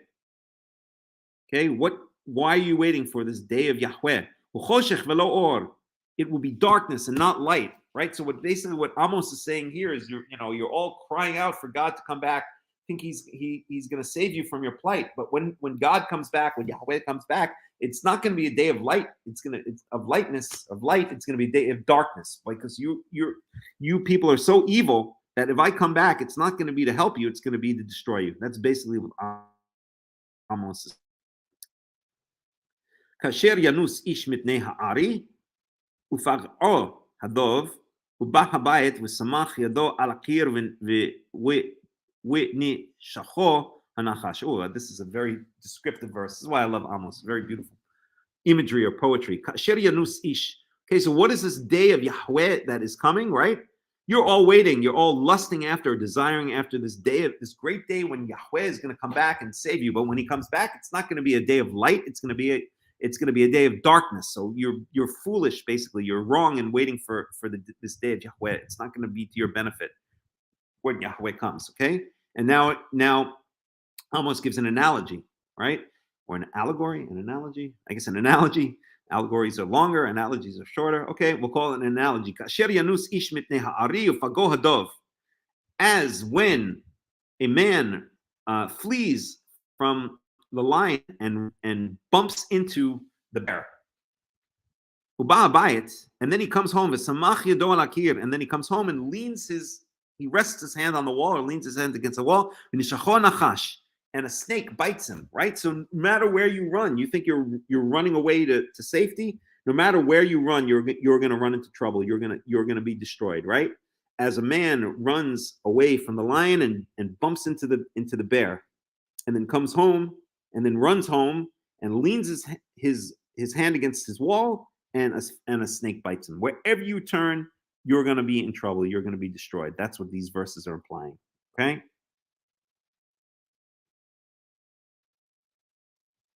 Yeah. Yeah, kind of like Biden. You can say that again. Except the difference is, I think that Amos was aware of his surroundings. Biden, not so much. All right. At least Biden doesn't realize, he's too senile to realize all the destruction he's causing. So I guess he's happier. Right. So that reminds me of a story.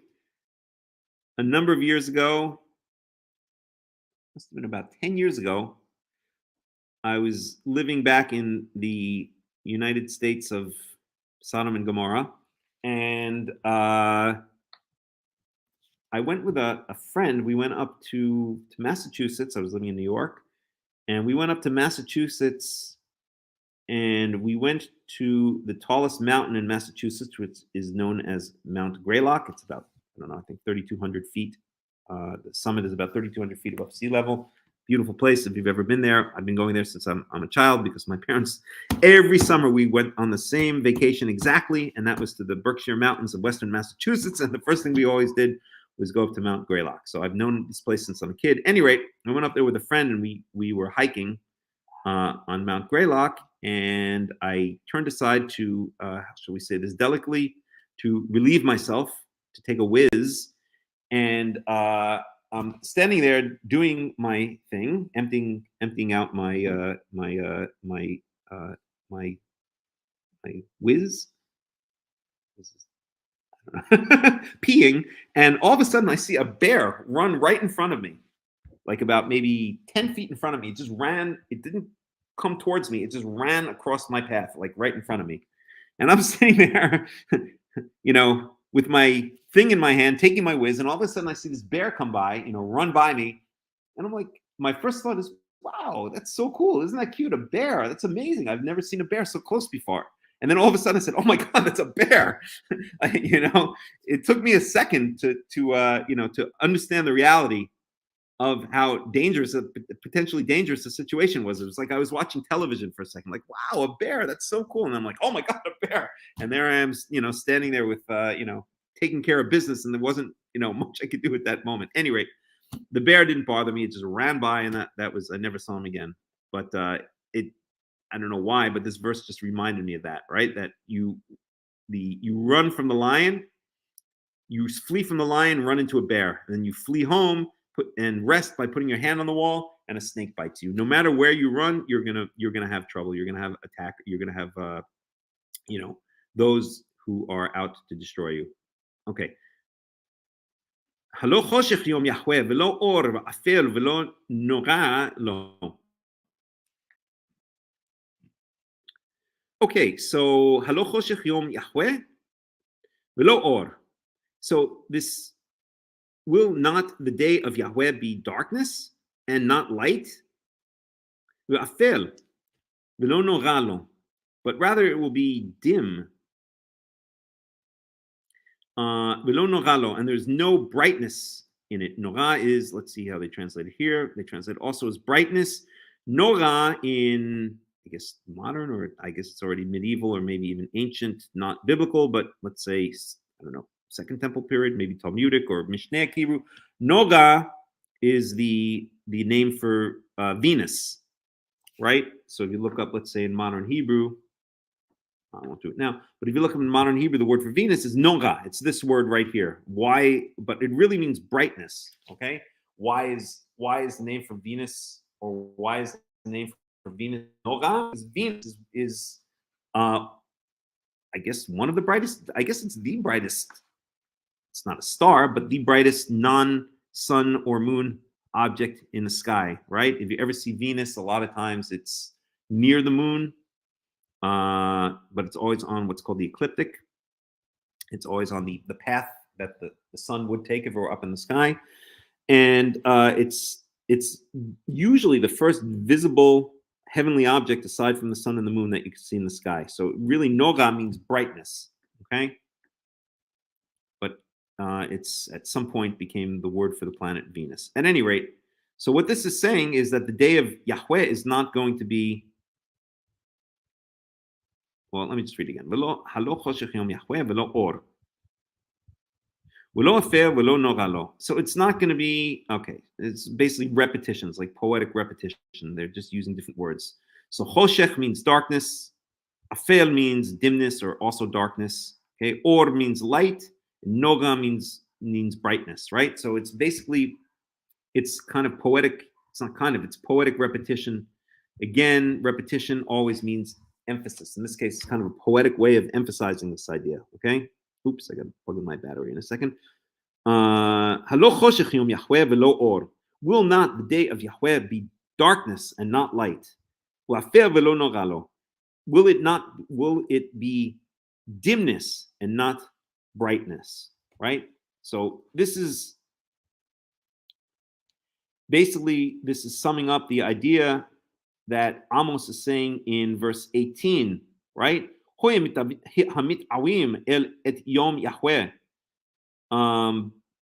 to those who desire the day of Yahweh, right? You're waiting for it to show up, but when he shows up, is it not going to be darkness rather than light? Is it not going to be dimness rather than brightness, right? you're silly for waiting. You're silly for waiting for this day of Yahweh, because when Yahweh finally does show up, it's not going to be to help you. It's going to be to destroy you. That's exactly what Amos is saying here. Okay. On that note, let me take a break for a couple of minutes, and let me plug in my battery, and we'll pick it up again in just a couple of minutes. Actually, I'm so into this, I think I'm not even going to put on any music. So I'm just going to mute, and I'll be right back.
we were in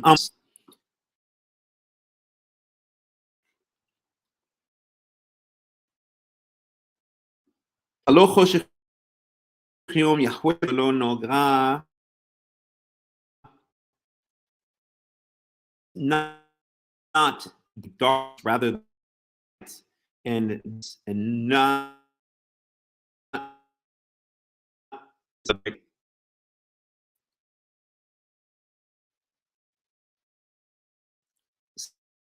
safety.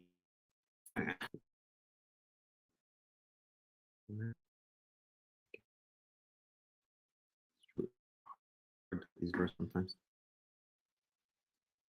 Yeah. 21.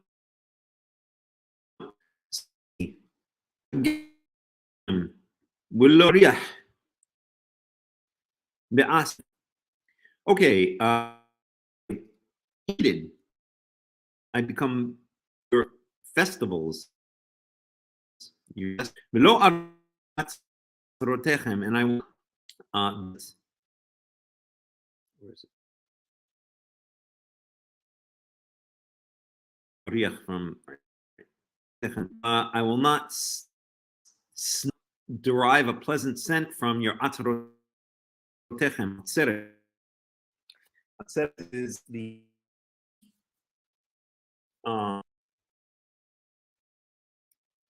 translated as like a gathering. For instance, the 8th day of is it's kind of like one day where everyone stays together.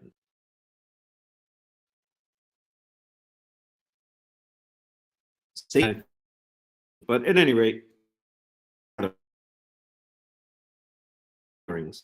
okay.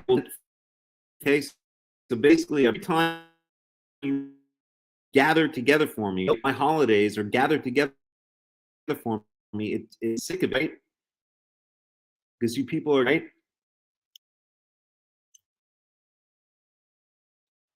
That's what I'm on to Israel, right? Holidays, and I despise your gatherings, or I will drop 22. So we're going to get to again in here. Where was it? 26. That's the one we or Lot.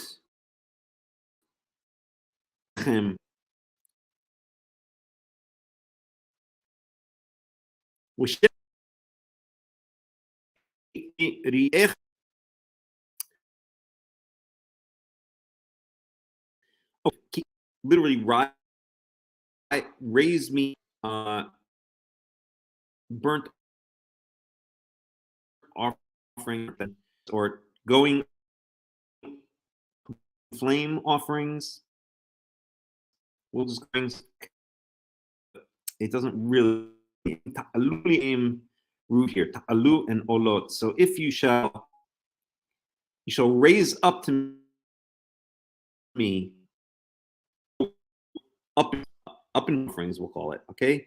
If you shall raise up to me up in flame offerings, okay, and again, it's usually translated as burnt offerings, but it basically means offerings in which the entire animal is burnt on altar. There's no part of it left for eating, okay?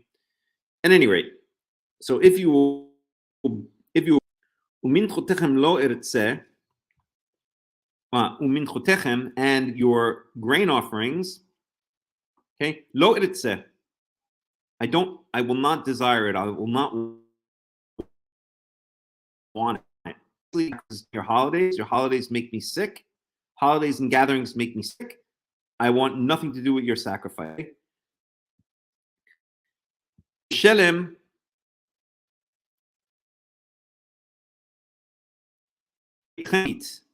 and your piecing him. I think they usually translate that as or something like that. Let's take a look.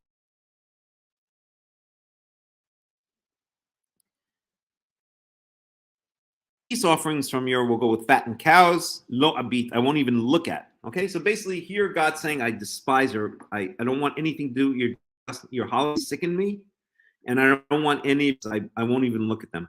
Okay, because you people are so disgusting, okay? Because of all that you've done, okay?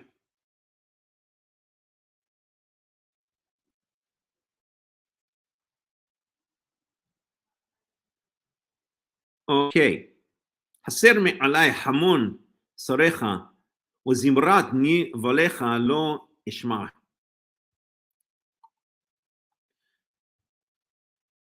Okay, so haser me'alai hamon shirecha. I'm sorry, not sarecha, shirecha. Haser me'al hamon shirecha. All of your songs get away from me, right? So here in verse 21, it's speaking about the Israelites or the Judahites, I guess both,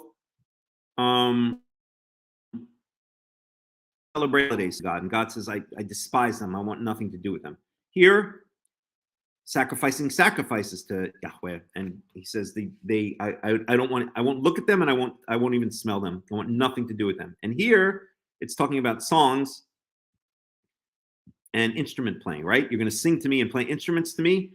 Haser me'alai hamon shirecha. Okay, take away from me your many songs, the multitude of songs. Like you're playing so many songs, you think you're trying to butter me up with all your songs. Get them away from me. And the pickings, or nevel, nevel is usually translated as a harp or sometimes a stringed instrument. So the tunes on your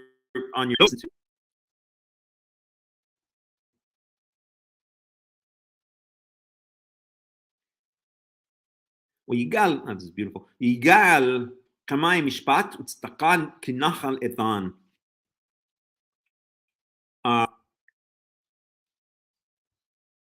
But rather, so these are all the things, right? You're trying to butter me up with your holidays, your sacrifices, your endlongs. I want nothing to do with that, okay?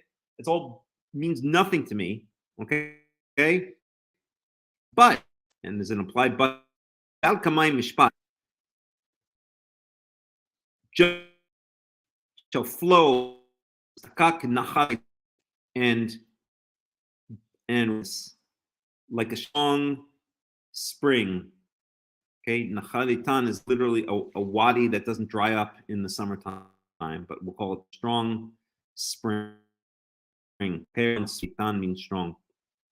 Okay, so instead of all your holidays, all your lip service, your holidays, your sacrifices, your endless songs and instrument playing, okay, that all sickens me to my stomach, because you people are not serious about any of this stuff, right? You're still committing evil.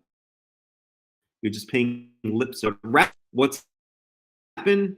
Justice will roll down like water, or will flow water, and right strong, like it doesn't dry. Right?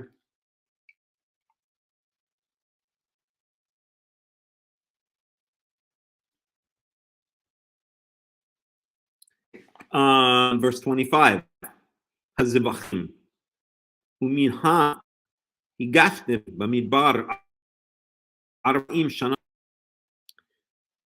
Your sacrifices and your grain offerings, or your meat offerings, you gave to me in the desert for 40 years, house of Israel.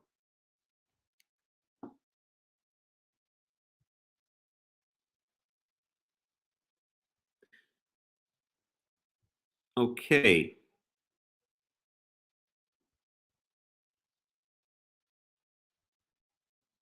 So what? Okay, so one in here. So this is almost good. Okay. Verse we want to do. ונשאת סיכות מלככם ואת כיוון לכם אלוהיכם אשר עשיתם לכם. Tough to say, but let's go for it. ונשאתם את סיכות. So סיכות is apparently a place name or a name. Malkachem. So here they translated as king, but it's also understood as Molech, right? This is the verse we wanted to get to. So we're going to have to look at what this exactly means. So sikut of your king or sikut of Molech, ve'et kivun.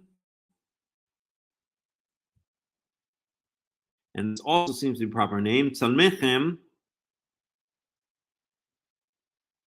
Tselem is an image, images.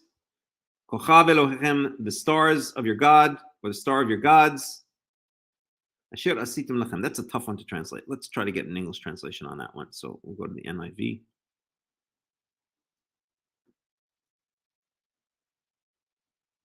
And let's see how they deal with it. You have lifted up the shrine of your king, the pedestal of your idols, the star of your God, which you made for yourselves. But when we saw in the concordance, so they translated this sikut molech. You carried sikut molech as a proper name. Okay, so not the, how did they translate it in the NIV? Oops, where are we?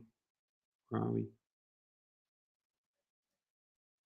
The shrine of your king in the NIV, but here in this concordance, I don't know what translate. Oh, this is the INT. They translate it as sikut molech. So they say this is a reference to Molech. So it's basically, it's ambiguous whether it means king or Molech there.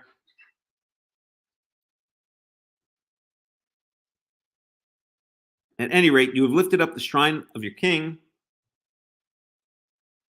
the pedestal of your idols, the star of your God, which you made for yourselves. But at any rate, this is perhaps a reference to Molech, and that's the verse we wanted to look at. So that's a little bit, ambiguous, or shall we say, what's the word? Anticlimactic, but nonetheless, it was worth it to read a little. Okay, verse 27.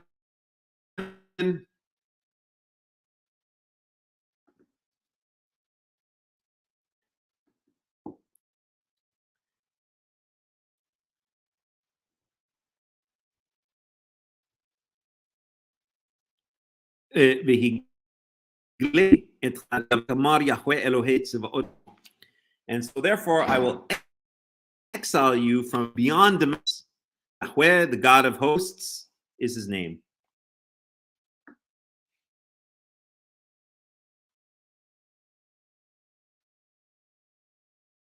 And when it says is his name, right, his name is only Yahweh.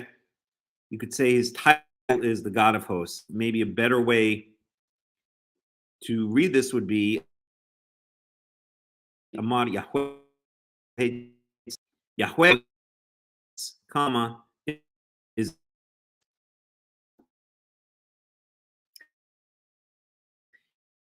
That's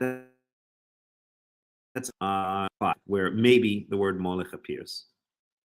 Okay, so we have a lot of time.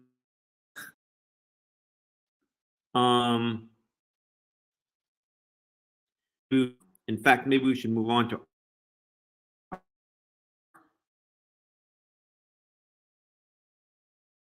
part chapter 20.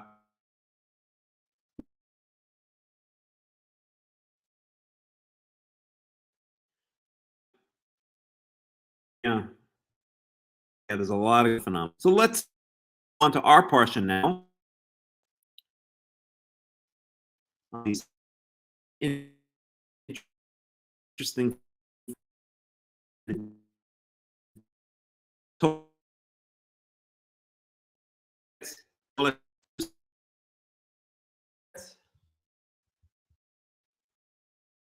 I guess it's a specific place, or is it a thing?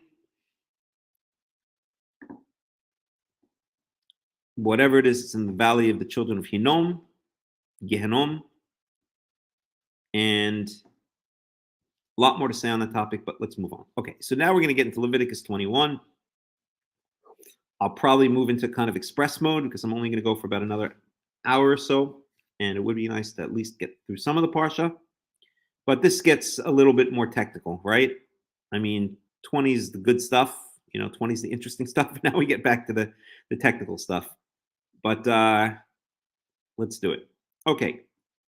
So, which, by the way, as I've mentioned many times, the technical stuff is not uninteresting. It has to be approached in the correct way.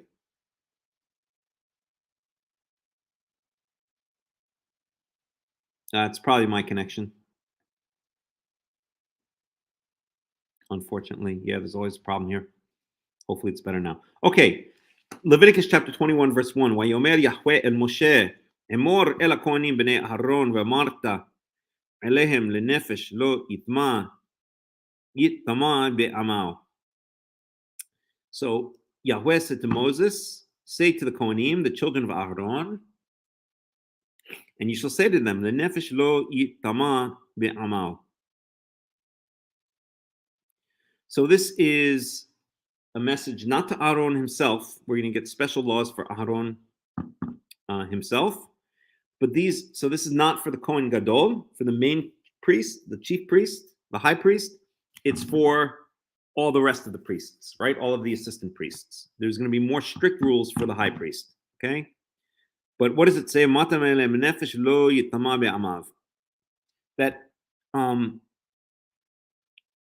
literally for a body, okay, he should not become impure among his people. Okay, so the priests. So we've spoken a lot about this, what we're calling uncleanliness or impurity or ritual impurity or ickiness or dirtiness or getting the cooties, right? But we'll just go with uncleanliness. No, we'll go with uncleanliness. Okay, so a priest is not allowed to enter a state of ritual uncleanliness of tu'umah for a dead body. In other words, he's not allowed to come in contact with a dead body. Okay, and you'll see this to this day that Kohanim in Israel, if someone's a Kohen, they will not enter the area of a levaya, how do you say, a funeral or like a burial, right? They'll stay either far back or completely outside of the cemetery in Israel to this day. Ki im l'sh'ro hakarov elav la'imo u'le'aviu u'livno u'lebito u'le'ahiu. So the exceptions are, except for l'sh'ro hakarov, to his near kin, his nearest of kin, or the kin that is nearest to him, for his mother, his father, his son, his daughter, and his brothers. Okay? So in other words, so we know that by coming in contact with a dead body,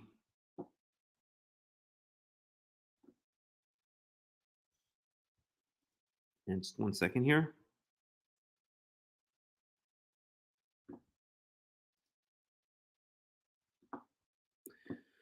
And where is that again? Leviticus. Body.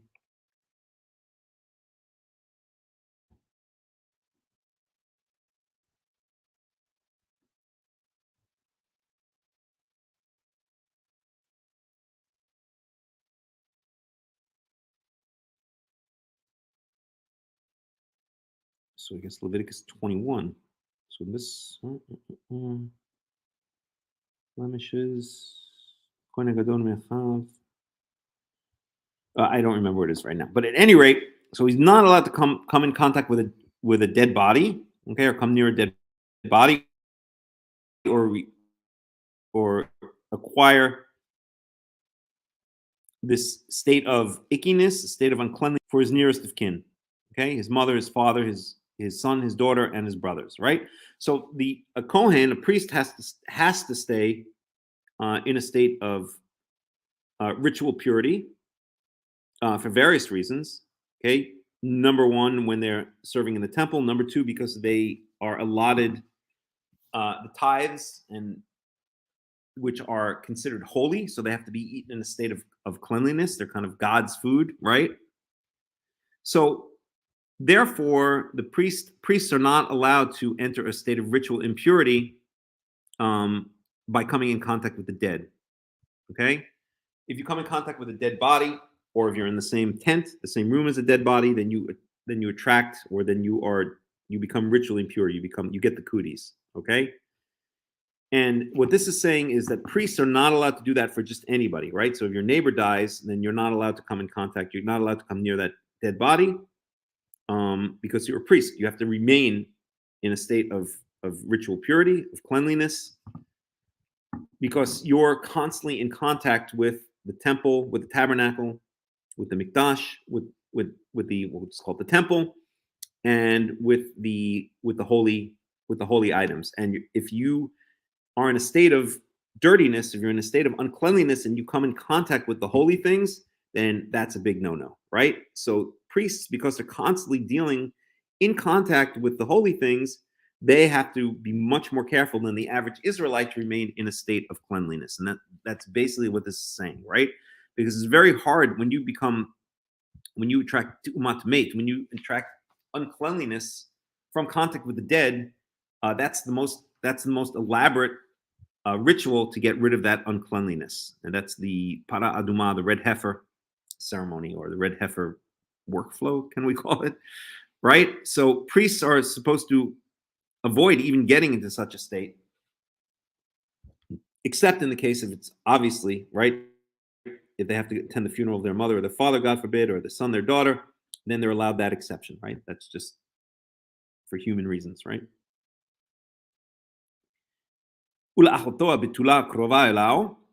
And for his so we said so far for his mother, his father, his son, his daughter, and for his brother, and then we're going to get to his sister.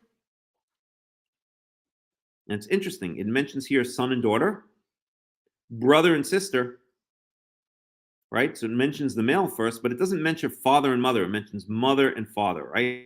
Showing that I guess a boy is always closest first to his mommy. Everyone's a mama's boy, whether they want to admit it or not. And for his sister, his virgin sister, who he is close to. Okay. And that doesn't mean like they have a good relationship. It means a krova elav, meaning who is closely related to him, I guess is what it's implying, or maybe who lives close to him. And the reason it mentions specifically virgin sister, right? Like, what's the difference? Like, okay, so I mean, in this day and age in America, right? If you're a girl, you already lost your virginity pretty much by like the 8th or 9th grade. So what now? I can't.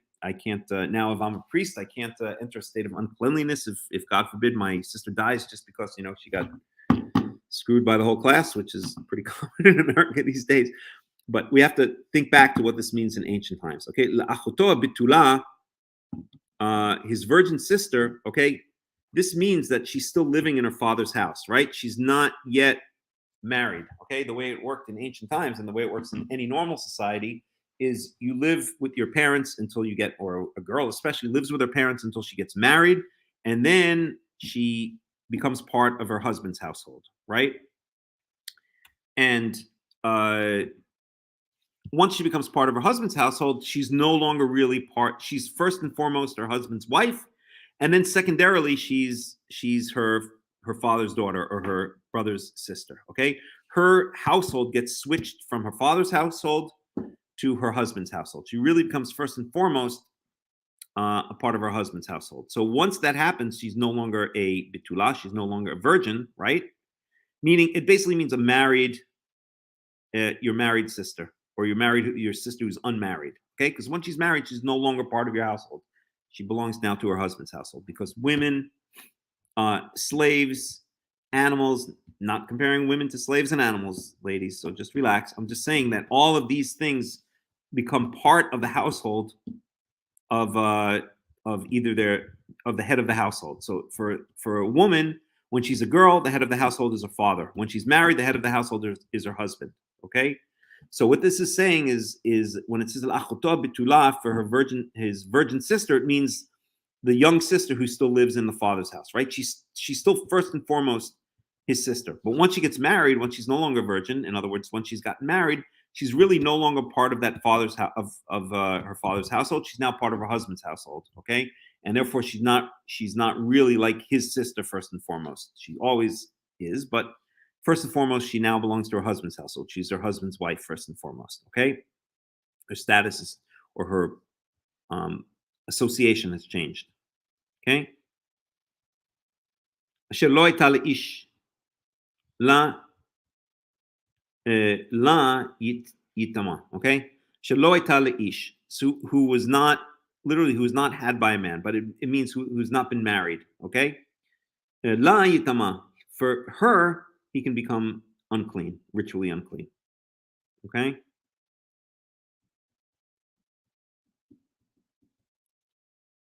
Okay, verse 4.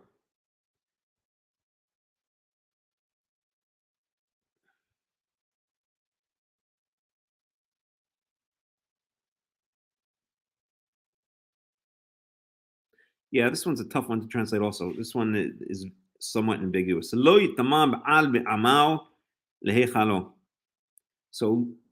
a husband or a master should not become ritually impure among his people to profane them. Let's go to Robert Alter for this one and see what he makes out of it.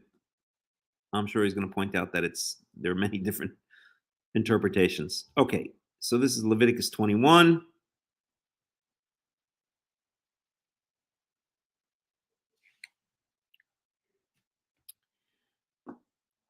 And let's get a little commentary.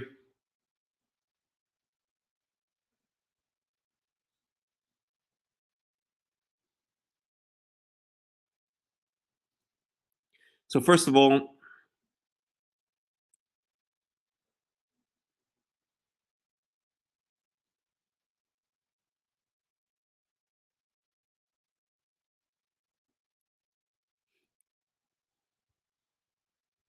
regarding that previous verse we read, Robert Alter says, once she is in the jurisdiction of her husband, it is his obligation in the case of her deceased to see to her burial. Okay?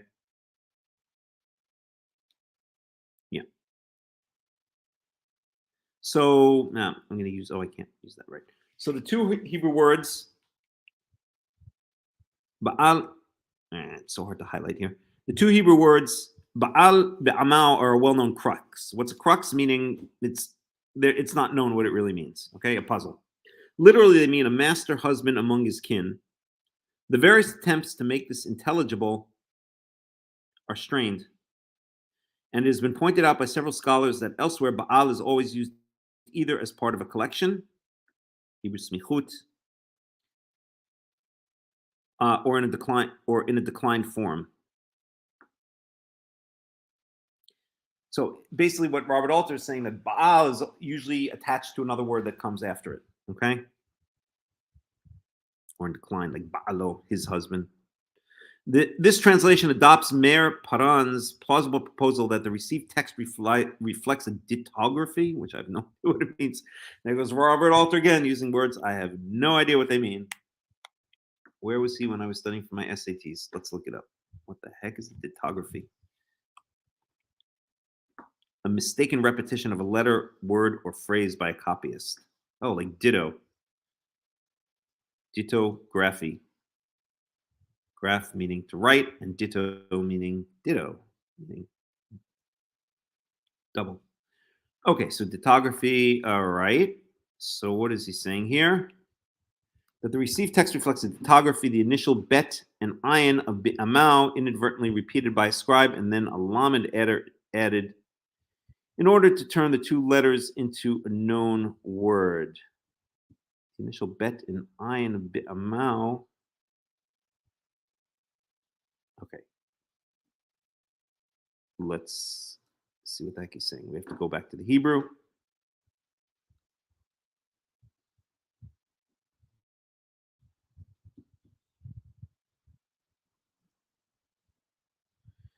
One second. The initial bet and ayin of amal inadvertently being repeated by a scribe, and then a lamed added in order to turn the two letters into a known word. So where's the lamed being added? Oh, Baal. Okay.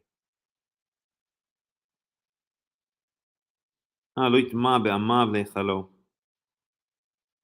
see what he's saying. Okay. So I think he's saying that this entire word Baal is superfluous. So really it should say Lo yitama be'amav lehechalo, that he should not, meaning the priest should not become impure among his people to defile them or to defile his people. And he's saying this entire word, lo yitma ba'al be'amav.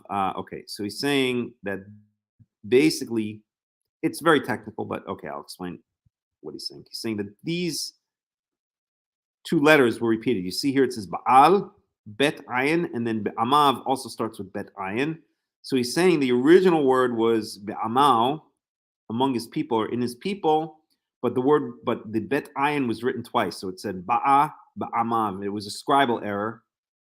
And then to turn this into a word, a lamed was added to make it ba'al, which doesn't make any sense here. Okay, basically, it's very technical, but basically what Robert Alter is saying, quoting who? Meir Paran, whoever that is.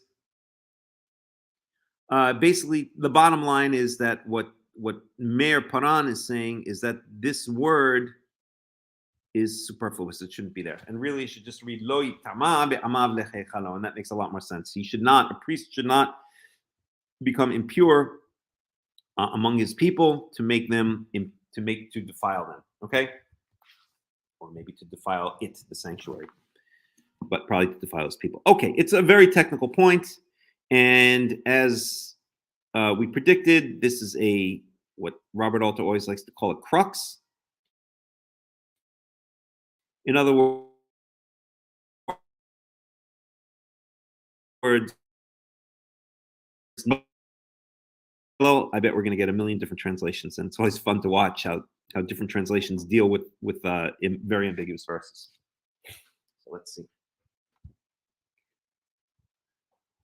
So this is actually Leviticus 21:4.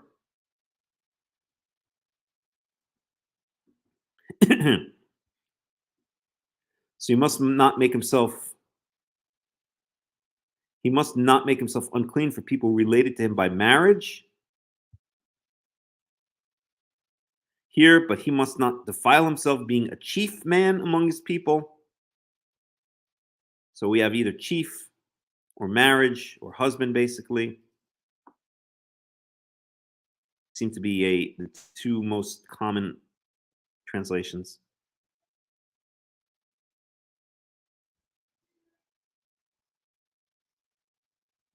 Shall not defile himself suddenly. That's an interesting one.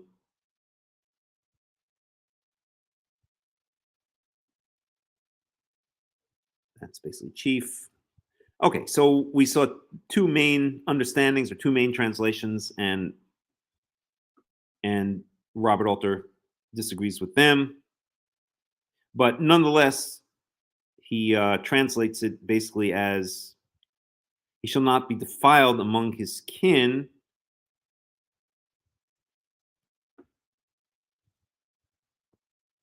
One second.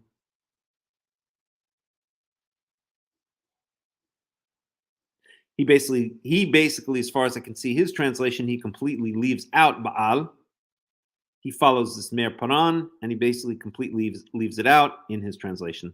Okay, among his kin is Be'amal.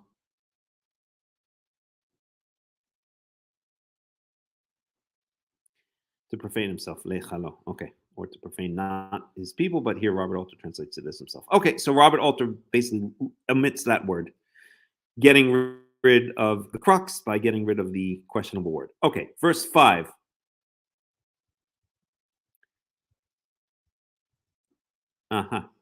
Lo yikrahu korha birosham ube'at zikonam lo yigalehu ubibisaram lo yisretu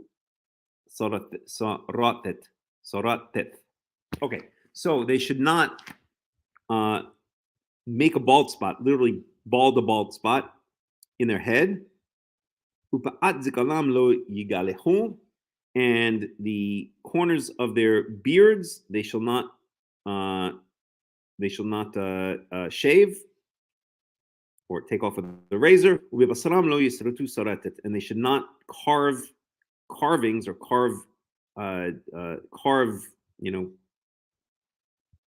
gashes into their flesh. Okay, so these are all ancient mourning rituals of the pagans, which the Torah here is outlawing in specific for the priests, right?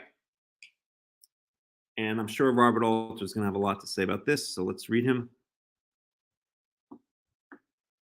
So all these acts of, first of all, let's get his translation on this one.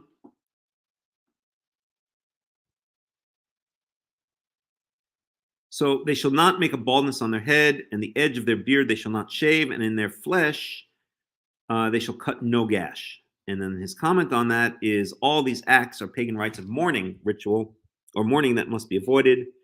There are other pagan gestures of mourning, as attested for in Ugaritic texts, that are permitted to the Israelites, such as putting ashes on the head and donning sackcloth. Presumably, the acts stipulated here are prohibited because they entail disfiguring some parts of the body, obviously, right? And let's get a bit more commentary on that one. Let's go over to our new pal,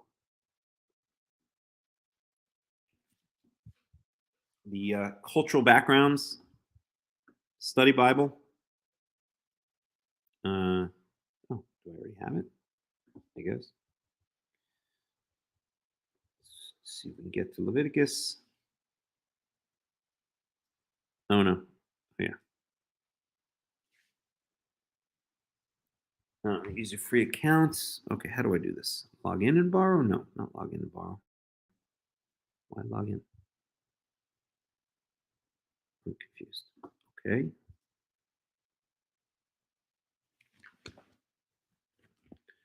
Borrow for 1 hour. Fine.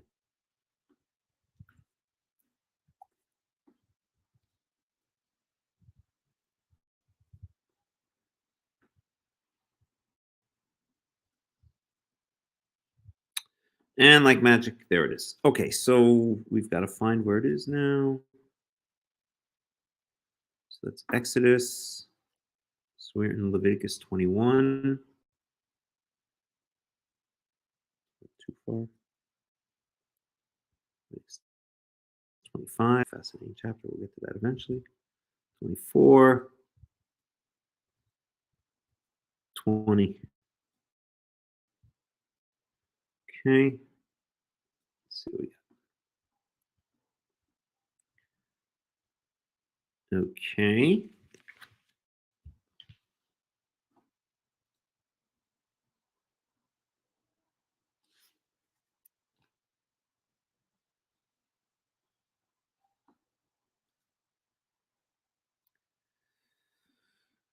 Okay. Yeah, so actually there's no comment. Project 21.7.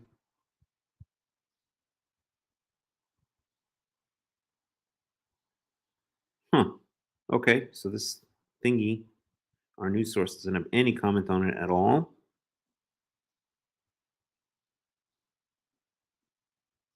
Interestingly enough.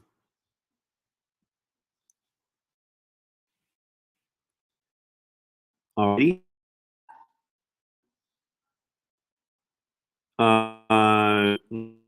To ducts.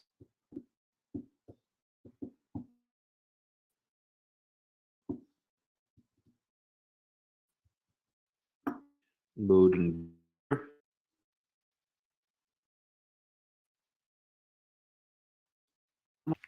You can do it.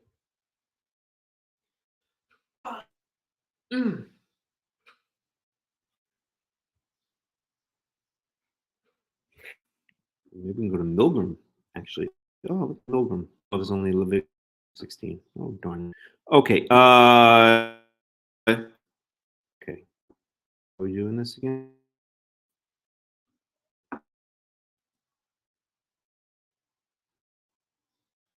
Okay. Patient one.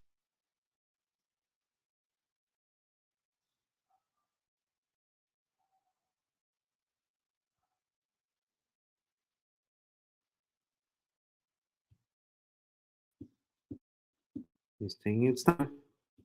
All right, if it doesn't come out in a second, just skip it. There we go. And Leviticus. So here. This is Leviticus. It's kind of hard to see.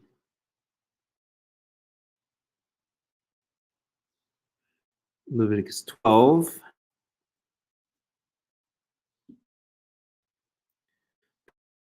We're getting close. 16, Leviticus 17. 18. Leviticus 19.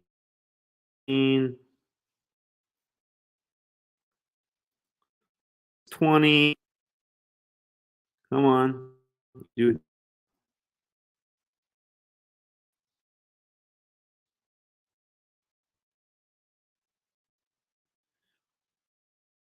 Leviticus 21.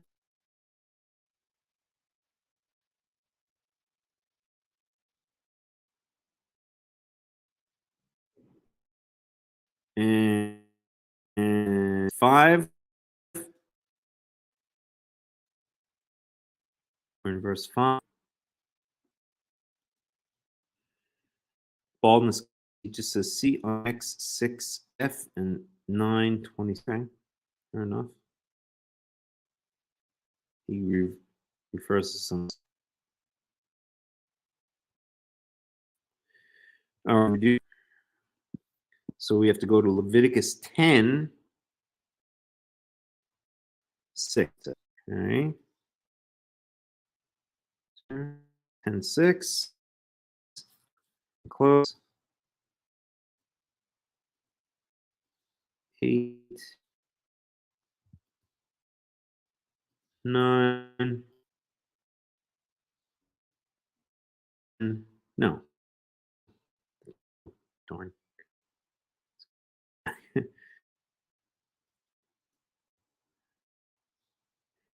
13. 10. Okay. Leviticus 6. Okay. Let's see what we got here.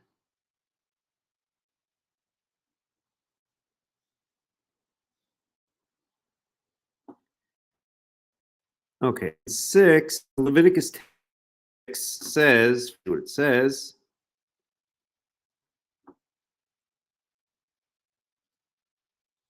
Leviticus 10:6.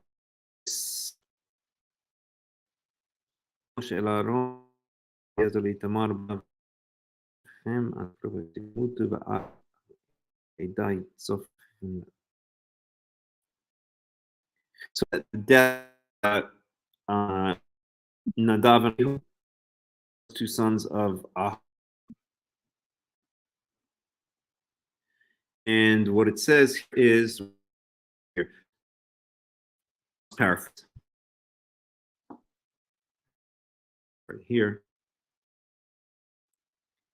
So Wayomoshon. So after Navi firstborn Aaron are killed by offering fire, strange incense off that commanded, and God tells through Moshe, the father remaining brother,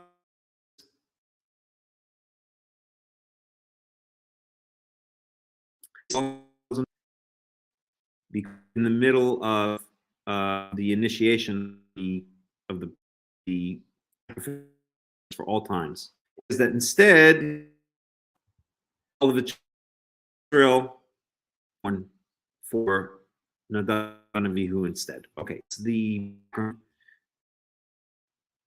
now let's see what Rabbi Dr. Hertz has to say about. Not sure why he referred to this, but let's. Okay, so now rend your clothes. The common most brief Jews rend the garment, right? I not be not. There's really nothing there. No, I'm not going to.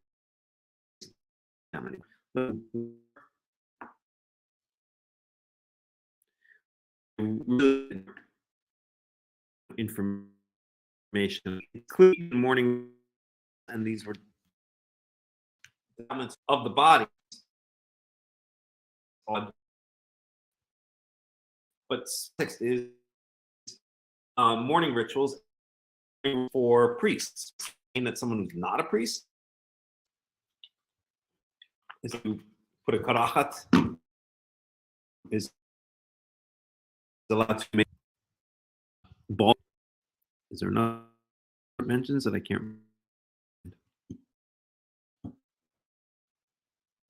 Yeah, Deuteronomy 14.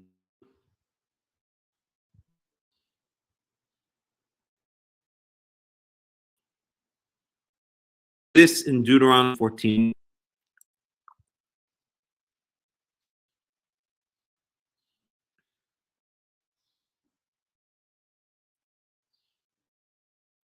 To all Israel. Here it's Elohechem, children to Yahweh. Lo titdu velo tasimu karach nechem lamet. Okay, so do not go. Do not place a bald for the day. Okay. Now this is morning rules. This is directed to people.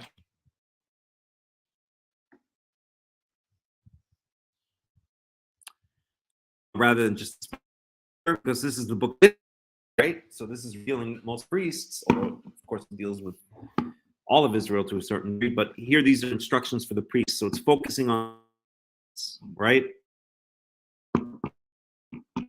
And extra added from what we saw in 2014, and that's and the shades of their, these are the corners of their words. And this is like you see the Karaites with the bro teacher, bro richer. Yeah, bro. Yeah, sup, bro? Bro. All right. So, right. So this is where redeem that time necessarily the Haredi is also among Atilumi, although Peot is smaller, and so I won't even get into it. Right, so we have let's look at Dux Ultra Jews.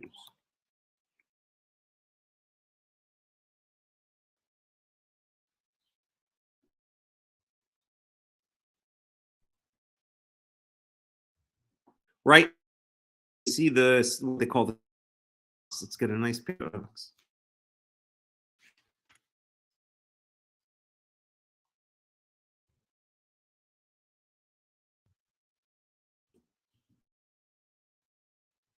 Yeah, we all know about this, right? But this comes from here, Leviticus 4.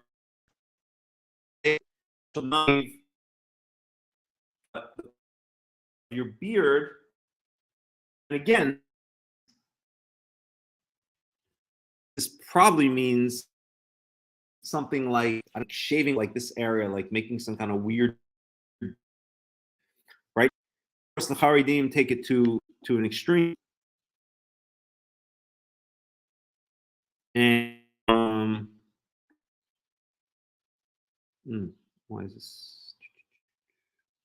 There we go.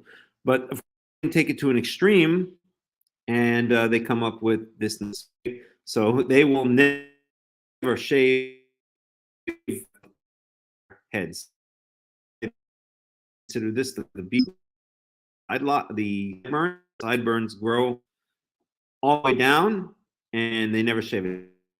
So this is weird, but nonetheless, this as the beard.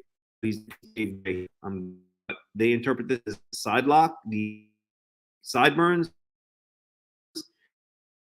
the way, right? And for men drag headlocks by cops is very, oh geez, that's why grow headlocks by the Karaites.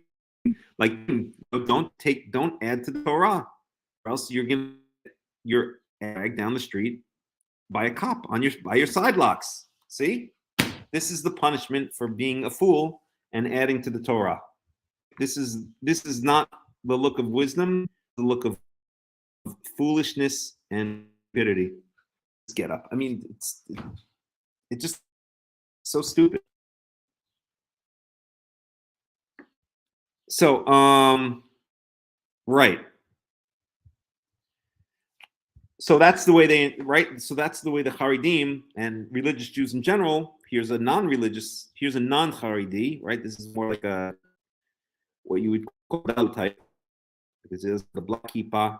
I don't know what it is, or maybe he's a nanach type. It doesn't matter. He's not right a Haredi, and he's got the peot, the side lock, the payas in Yiddish, right?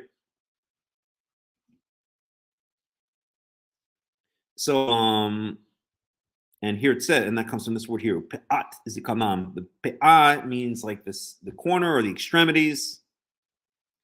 You can even see this word anthem of Israel, ulefa'ate mizrach, meaning like the extremities of the east, ka'adima. So, usually it's translated as corner. How do they translate it here? Edges. How does Robert Alter translate it? Edge. So that's that. But it doesn't mean this nonsense. Or where's the guy that got tracked down the street? His past, right?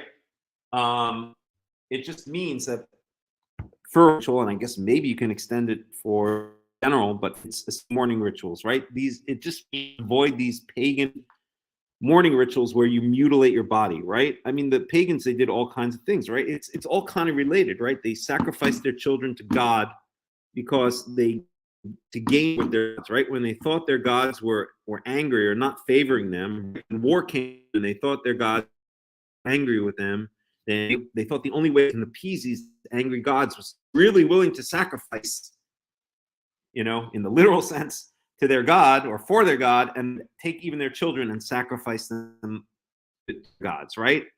And it's the same stupidity here. When someone dies, right, they want to show how upset they are, again, kind of like appease the angry God of their relatives, gash them, shave off parts of their beard, they cut baldness into the head, right, like ripping hair out of the head, like literally to make it bald, all kinds of these things.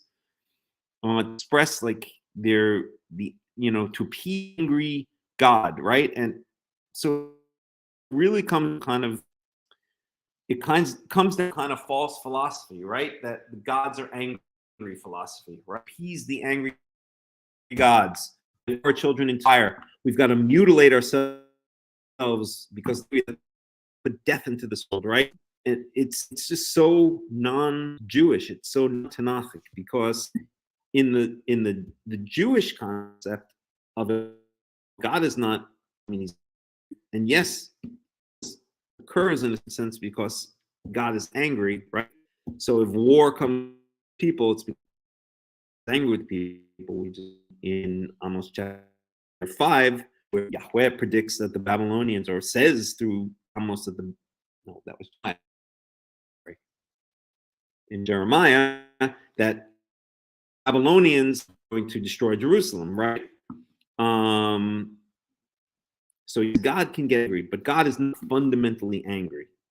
We don't need he's an angry God in Jewish conception. God is loving and merciful. He's Achum v'Chanun. He's a merciful and God, right? Often he gets angry at us, and so we have to be good or say we're sorry or atone for our sins. But we believe that the gods are the these, lean, callous, uncaring, hardened, angry entities constantly have to appease. That's the difference in philosophy, right?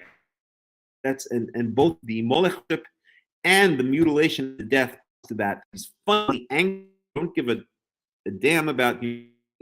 And so to keep them appeased so that they won't completely destroy us, we have to do all of these extreme things to, I guess, show our dedication, show how much we're willing to put ourselves through, or willing to dedicate ourselves figuratively to show how how serious we are in our dedication towards them. Right? It's a complete foreign concept. That's farming rituals are not right, because the Jewish conception of death is not the God is angry and so therefore they're killing us all, hate us.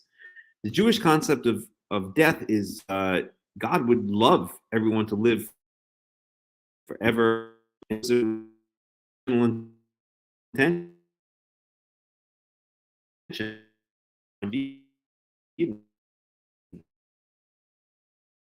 Evil, right? But before that, God's conception is that we don't die, and that's ultimately what God wants. And there are many prophecies, eschatological prophecies, end of days prophecies that point to that very idea, right? That death is going to be wiped away forever, or that the dead will arise in Daniel chapter 12, right? Verse 2. So the Jewish conception is that God is a kind, loving God. We don't need to do these extreme things to appease an angry, mean God. He's a kind, loving God, but we messed up, and so this is why these things happen to us, as humanity. It's just a completely different conception. It's a difference between a loving, kind God who loves people, who loves humanity, maybe is sick and tired of them, or sick into his stomach, as we saw. That was in Amos chapter 5. Sick into his stomach by the way he sees people acting, but fundamentally he has a great love for humanity, and he's waiting for them to return to him. Whereas in the pagan conception, the gods are just completely disconnected from humanity, right? I think they speak about what was it in the Sumerian text, Sumer, not Samaritan or Sumerian, the Sumerian texts about how the gods was it Sumerian? Yeah, I think it was. It was in the Epic of Gilgamesh, where the god, was it Enlil? I think it's the god Enlil, or maybe it's the gods in general, are sick and tired of humanity because they're making too much noise. So the gods decide it's time to wipe out humanity because they're making too much noise. They're making too much of a ruckus down on planet Earth, and they're disturbing the gods from sleeping, right? So they decide to wipe out humanity with a flood, right? That's a pagan conception of just gods who are just completely disconnected from Earth, from what's going on planet Earth, from humanity. They have no love towards humanity. Humanity is just their slaves, and if they annoy them a little bit too much, then they'll just wipe them out, on a whim, right? That's not the conception of our God, of Yahweh, the God of Israel, at all. The God of Israel is a kind, loving God who loves humanity, but who is very disappointed to the point of beyond frustration, of anger at humanity for how much they've disappointed Yahweh by not following his ways, which he, in his loving kindness, taught them. And so therefore we don't have a fundamentally mean, disconnected, callous God that we have to appease with self-mutilation and child sacrifice. We have a kind, loving God who is pissed off at us for very good reason. And that's a fundamental difference. Okay. Any questions, any comments before we go on?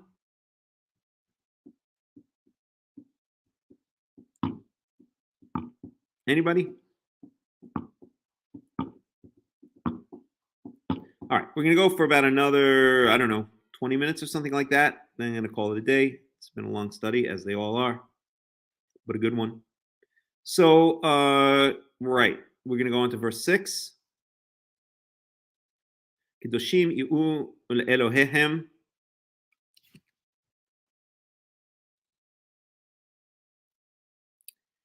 Velo yhalalu Shem Elohehem ki et ishe Yahweh lechem Elohem hem makrivim hayu kodesh. So this is now They shall be holy to their God. Who is they? They is the priests. Remember, all of this is addressed to the priests, not the high priest. The high priest is going to get special rules below, but to the other priests, to all of the assistant priests, to the sons of Aaron, not Aaron himself, remaining sons of Aaron, and but to the sons of Aaron in general, meaning everyone but the high priest. Okay, they should be holy to their God.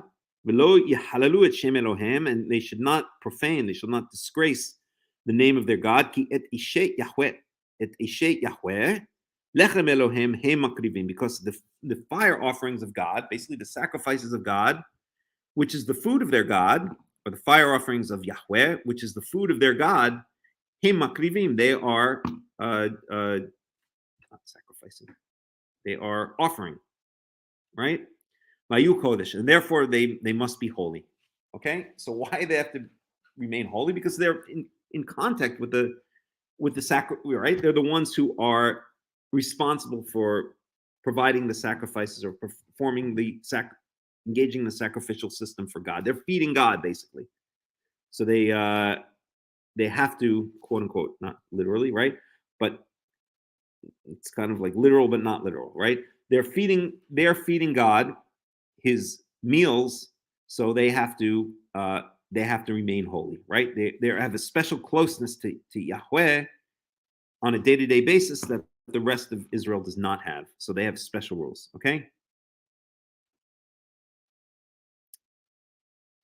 Okay, and so this is for priests. Isha, zona lola lo yikahu isha gerusha mi isha lo yikahu ki kadosh hu leelohau.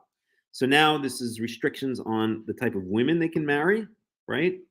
So isha zona, a prostitute or a former prostitute, or maybe a promiscuous woman, but I think it's referring specifically to a prostitute.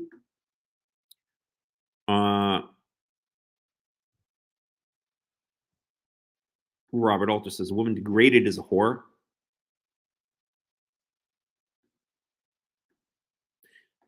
So he's doing something interesting, as always. So Isha Zona with halala. So halala, here they just translate as a defiled woman. And the NIV, we can close that Deuteronomy. The NIV renders this as, let's see here.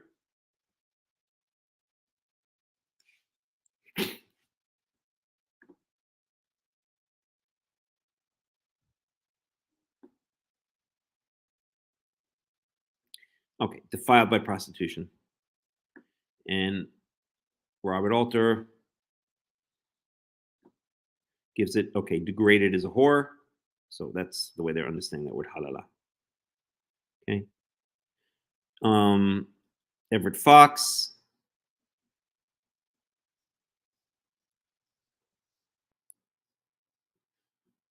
A woman who is a whore, a profane one. So in all cases here, we're getting, in all those three cases, those three translations, we're getting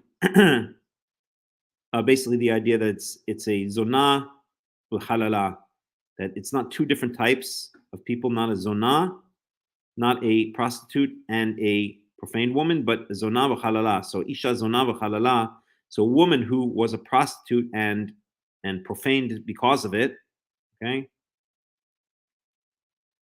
Lo yikhu. So the priest shall not take as a wife. You're not allowed to marry a former prostitute. Okay? What was that movie? With that redheaded chick? Where she comes as a prostitute. What was it called again? Oh God. What the heck is that movie called? With Richard Gere, wasn't it? And what's her face? I can't remember. I'm not good at movies. Beauty something, I can't remember. Richard. And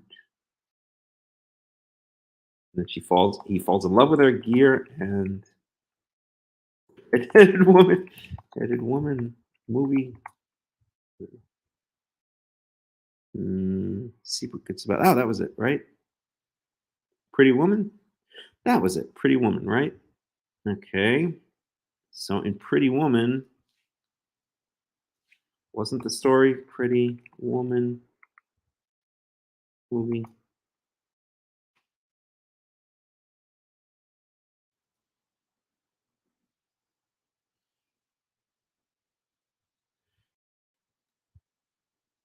I'm chasing this down, but okay.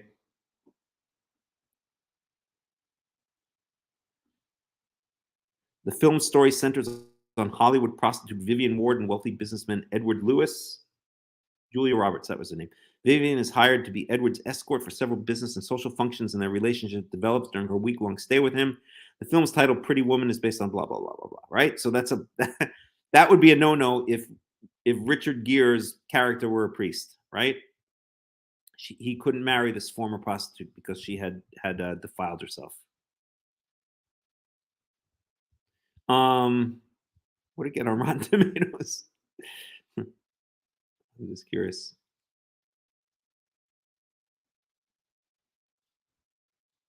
Reception. I'll watch it one of these days. Critical response. No, 65%. It's not too good. Okay. Anywho, I remember liking it.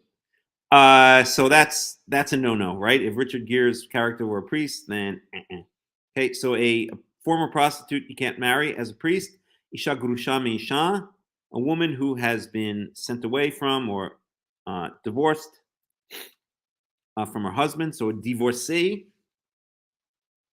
they cannot marry. So priests cannot marry former prostitutes or divorcee. Kikadosh hu le'elohav, because he's holy to his God, right? He has to be held to higher standards, and we're going to see even more restriction for the high priest. Okay, if high priest must marry only a virgin.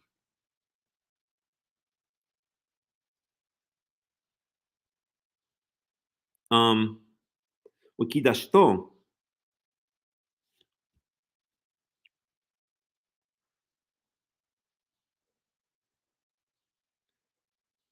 Right. So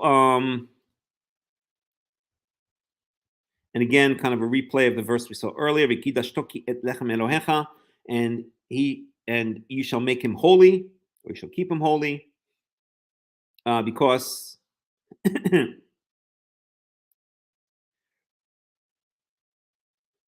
because et lechem Elohecha hu makriv, because he offers the food of his, he prepares or offers the food to to God, right? To his God. Kadosh lach, he shall be holy to you. Ki kadosh ani Yahweh mikadishchem, and he shall be holy for you because ki kadosh ani, because I Yahweh am holy. Ki kadosh ani, because I am holy. Yahweh mikadishchem, who makes you holy, right? Who makes, I guess, speaking about the priests, right? And we know that the tzitz of the high priest says kadosh li Yahweh, right?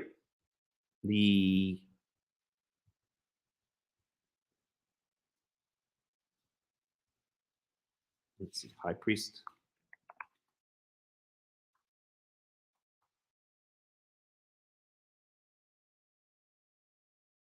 So they call it I forgot what they call the tzitz in English, but it's this thing over here. Let's see if we can find a good picture of it. Maybe this. Well, you can kind of see it here, right? So this gold band over here says Kadosh li Yahweh. Let's see if we can find a better one. Tzitz. There we go. Okay. See how it says Kadosh li Yahweh, right? So the high priest on this tzitz, on this gold band, it says holy to Yahweh, right? So this is the idea that the priests are holy to Yahweh, so they have to be in a state of ritual cleanliness as much as possible, so much so that they cannot defile themselves. They can't enter a state of ritual uncleanliness, except it's for their close relatives, and for the high priest, it's not even for their close relatives. He's held to a higher standard, right? They can't engage in these pagan mourning rituals, and they can't marry a former prostitute, or maybe a promiscuous woman, but literally a prostitute, or a divorced woman. Okay, ki kodesh hu le'elohav, because he's holy to his God. Okay, and that's what we see here in the high priest's headband. Kadosh li Yahweh, holy to Yahweh. Right, that's what the priests are. They are holy. They're supposed to be set apart from the rest of Israel in terms of their moral standards as well as their ritual cleanliness. Okay? Why? Because they serve food, they serve God his food. Okay? Verse 9, this is always a big one, a big winner. I like to quote this one a lot to show how, if the United States were anything close, or if the West were anything close to a Torah observant society, then, well, this would probably happen a lot. Verse 9, Ubat ish kohen, ki techel iznot et aviha, hi michalelet ba'esh tisaref. So this daughter of a kohen, of a man who's a priest, of a priest man, right, of a kohen, ki techel iznot et aviha, if she begins to either be promiscuous or maybe literally, I'm sorry, ki techel iznot, there's an etnafta there, so that's a semicolon.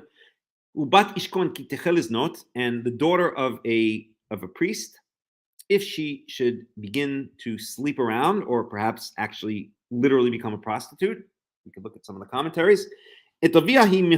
She disgraces her father. Right, reminds me of like Kelly in Married with Children. Right, she was constantly disgracing her father, and when Al would get hold of one of Kelly's boyfriends, he would beat the living crap out of him, which was some of the funniest scenes. I used to love that show. But Eish Tisaref, she shall be burned in the fire. Okay, so if the daughter of a Kohen starts sleeping around or maybe literally becomes a prostitute, she is to be burnt to death. Okay, we see this in Genesis chapter 35, which I'll get to in a second. We see this actually about to happen in, I believe it's 35. Yeah, Genesis 35, if my memory serves me correctly. And we'll take a look at that in 1 second, right? So this is how serious, right? A Kohen is to be kadosh li Yahweh, is to be holy to Yahweh, right? Or kadosh le Elohav, holy to his God. And if his daughter sleeps around, then she is disgracing her father. She's disgracing not her father. Her father has the status of Kohen, right? Her father is the most direct representatives. The Kohanim are the most direct representatives, are the closest ones among Israel to Yahweh on a day-to-day basis, right? They serve him his food. They bring his fire offerings and serve him his food. And she's disgraced the priestly class, the caste. And in doing so, she's basically, she's brought her disgrace too close for comfort to God, and that's it. She's gone, right? Ba'esh tisaref, she shall be burned in the fire. Let's look at Genesis chapter 35 for a second.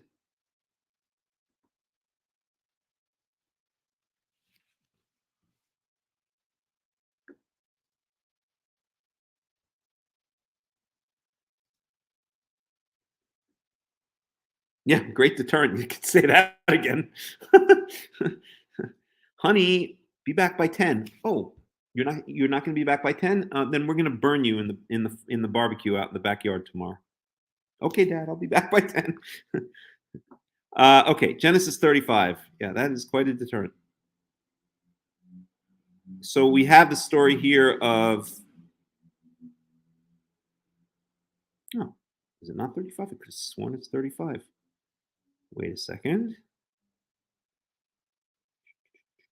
It's 36. 37. That's already Joseph. Okay, let's work our way backwards. How about 34? Tina.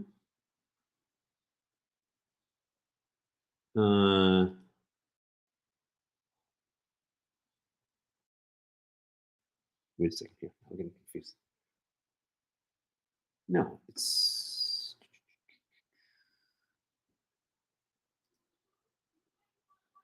dealing with Judah. Okay, Dinah. That's Dinah. So this is before it. 35.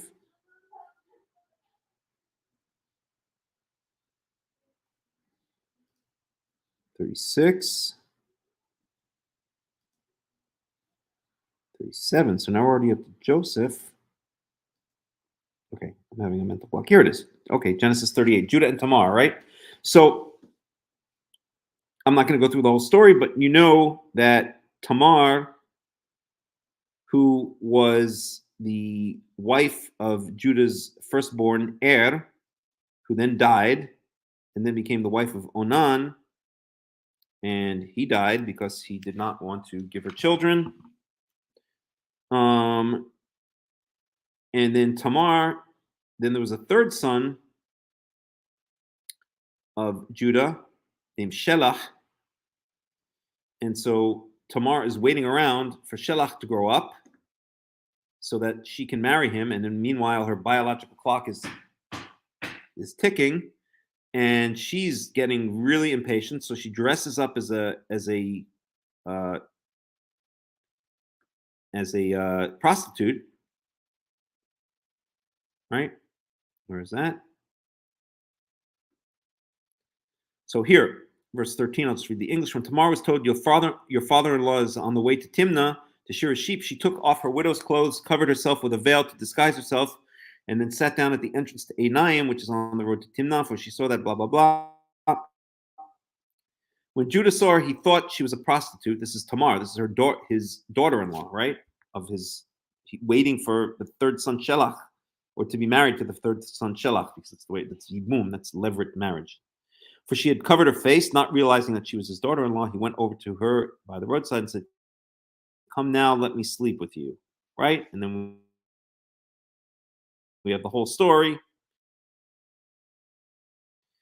And then it's revealed, supposed to be waiting around to marry Shelah, Yehuda's third son, is playing the prostitute, is acting as a prostitute. And Yehuda is more than pissed off. So I'm not going to go through the whole story, but let's find the one verse that I'm looking for. Okay. So about 3 months later, Judah was told, your daughter-in-law Tamar is guilty of prostitution, and as a result, she is now pregnant. And then Judah says in Genesis chapter 38, verse 24, bring her out and have her burned to death, right? It's that same punishment for being a prostitute. Apparently, if you are a prostitute, then you disgrace your father's household, okay? And the only way to cure that is through burning, like bi'at Torah mi Israel, right? So this is her daughter-in-law, but she's already part of the family, right? Welcome to the family. So, so this is what Judah says. And of course, that never happens, because then Tamar produces the pledges that the one she is pregnant by had left, and the whole thing turns out that it was Judah who had relations with her, and then he understands why, right? Judah recognized them and said, in other words, recognized the things that he had left as a pledge. He didn't have money, so he left his staff and his seal and his cord and staff. And Judah recognized them and said, she's more righteous than I, since I would not give her to my son Shelah, and he did not sleep with her again. Okay, so she was waiting around, right? Her biological clock is ticking. She's waiting around for Judah to, what do you want, Vol? What do you want? You want chocolate? I can't. Do you see any possibility for me to make dinner now? In about a half an hour, okay? Even less, about 15, 20 minutes, okay? I don't know, then you can have peanuts and raisins, but I can't make dinner while I'm doing a Torah study, right? That's obvious. Okay, Judah recognized him and said, she's more righteous than I, since I wouldn't give her to my son Shelah. Okay, so Tamar is waiting around for the third son Shelah. Judah's like, I don't want to give this woman to Shelah. I mean, she's got the kiss of death, right? She was married to my first two sons, they're dead. She basically, she's like the Black Widow, right? Any guy she gets married to, he dies within a short period of time, and there's no way in hell I'm going to give her Shelah. But in the meantime, right, it was never her fault that Er died and Onan died. This Torah specifically says that Er died because he was evil in the eyes of God, and then Onan died because he also did evil, which was specifically he did not perform levirate marriage as he was supposed to, meaning he didn't have children with Tamar as he was supposed to. Not only did he not have children with Tamar, there is a way to get out of it in the Torah called chalitza, right? There's a certain ceremony that you can get out of taking over your dead brother's responsibilities to his wife, or responsibilities, or giving your dead brother children in his name, but it wasn't that. He went and had relations. Onan went and had sex with his dead brother's wife, but he pulled out before he consummated the act, and therefore he wouldn't give her children, right? So that's just evil, right? If you don't want to do it, if you don't want to fulfill your obligations in levirate marriage, in other words, to bring children in your dead brother's name who didn't have children, then you can get out of it. But you cannot go, excuse my French, and F your dead brother's wife, but then not go through with the act to give her children and to give your dead brother children. That was what was evil. And that's why God says that Onan was evil, that what Onan did was also evil, or was evil in the eyes of God, and Onan was evil as well, and he killed him off. So Tamar had absolutely nothing to do with the deaths of Er and Onan. It was their own doings, but Yehuda doesn't know this, right? So he's like, I got to get this woman, I got to keep this woman away from my third son, because, anything she touches dies, right? She got the kiss of death. So, but in the meantime, Tamar is waiting around to be married to Shelach. Judah doesn't want to give Shelach to Tamar, or doesn't want to give Tamar to Shelach. And so Tamar says, I've got to take matters into my own hands. She dresses up as a prostitute, and she tempts Yehuda, and ends up having a baby with her father-in-law instead of with that third son, right? And that son that's born, well, there are two, right? Peretz and Zerach, and Peretz is the great, I think 10 generations down to David, right? From Peretz is the fatherly line of King David. So, but the whole point of going over the story is that when Judah finds out, Judah doesn't know that he's the one who had sex with with this prostitute, right? And B, he doesn't understand why she was doing what she was doing. And so Judah says, my daughter-in-law Tamar is acting as a prostitute, bring her out and have her burned to death, right? So when you defile in ancient Israel, or in, I guess, the ancient Near East, when you shamed your father's household by sleeping around, or by acting as a prostitute, by prostituting yourself, you, as a female, speaking about here specifically, right, you were burnt to death. And we see that here in Genesis chapter 38, and then we see this again here for the daughter of a Kohen that's prostituting herself. Also, she's burnt to death. Okay. Alrighty.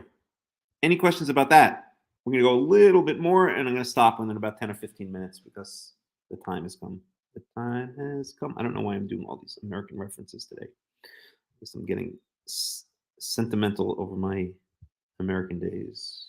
Thank God I'm long out of that lunatic asylum. Okay, so let's just go through this. We'll go down through this section, and then we'll finish it off. So now we're talking. So those were the rules for the Kohanim, right? So to review, if you're a regular Kohen, right, then you cannot defile yourself for you cannot come in contact with a dead body unless it's your mother, your father, your sister, your unmarried sister, your brother, your son, or your daughter, right? For that, there's an exception, for the sake of, being just human about the whole thing, to allow them to mourn for their dead relatives. And if you're a Kohen, you should not do these strange mutilative, is that a word? Oh, it is now. I've coined a new word. Mutilative mourning rituals. Mourning, mourning, right? Mourning rituals, not morning rituals, not like, meditation and playing your drum or whatever your morning rituals are, your coffee. No, morning rituals, mourning, right? You can't do any morning rituals that involve self-mutilation. And if your daughter is a slut, which applies to about 80% of American girls in the past couple of generations, then she's to be taken out back and burnt. Okay, and that if you think that's not, if you think that's bad enough, now wait to hear about the Kohen Gadol.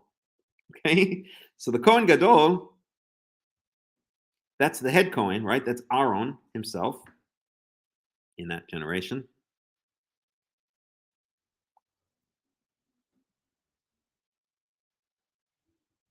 Yep, certainly have. Very sad. The United States was once a great country. Okay, when I was growing up in the 80s, it was already well on its way down, but now it's just completely hit rock bottom. Well, it hasn't hit rock bottom yet. It's disintegrating. It's like an airplane that's like breaking up in the sky, and all the pieces are about to hit the ground. Okay, verse 10. So the chief Kohen, the head Kohen among his brothers, meaning among the other Kohanim, among the other priests, upon whose head is poured the anointing oil, right? The head priest is anointed. We saw that with anointing oil.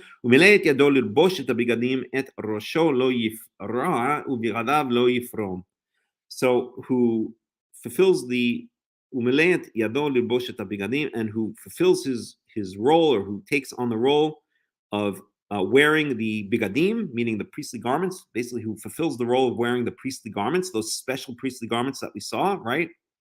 The tzitz, the choshen mishpat, the breastplate of judgment, the urim and tumim, right, and all the rest of all the rest of the priestly garments, right? The two side gold plates with the shoham stone, with the tribes written in them, and all of the uniform of the Kohen Gadol, the beautiful uniform of the Kohen Gadol. Then so so again, this is one of those things that there's a lot of different translations for. So let's go to Robert Alter. So on whose head shall not dishevel his hair nor rip his garments. So what the heck is going on there, right? Let's get a little bit of commentary on it. Though the Hebrew uses a general term for garments, the obvious reference is the priestly vestments worn in the cult.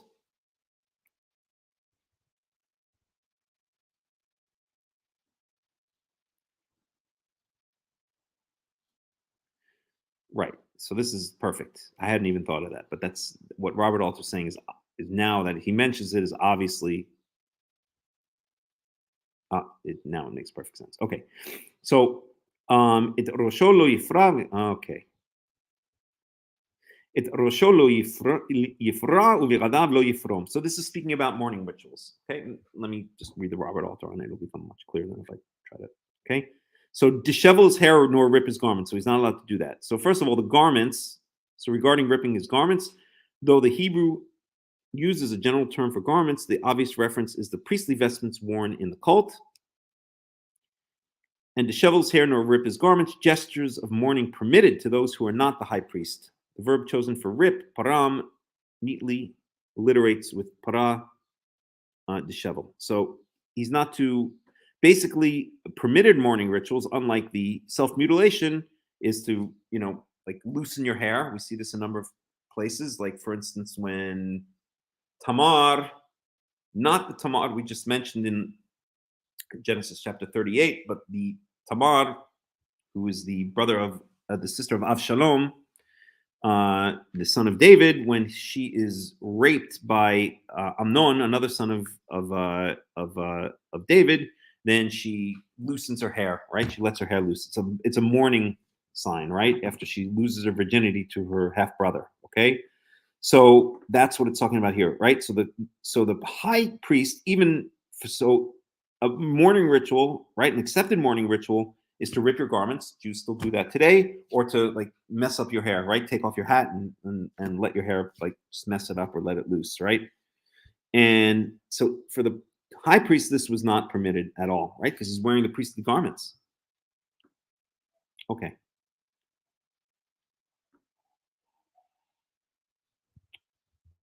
Verse 11,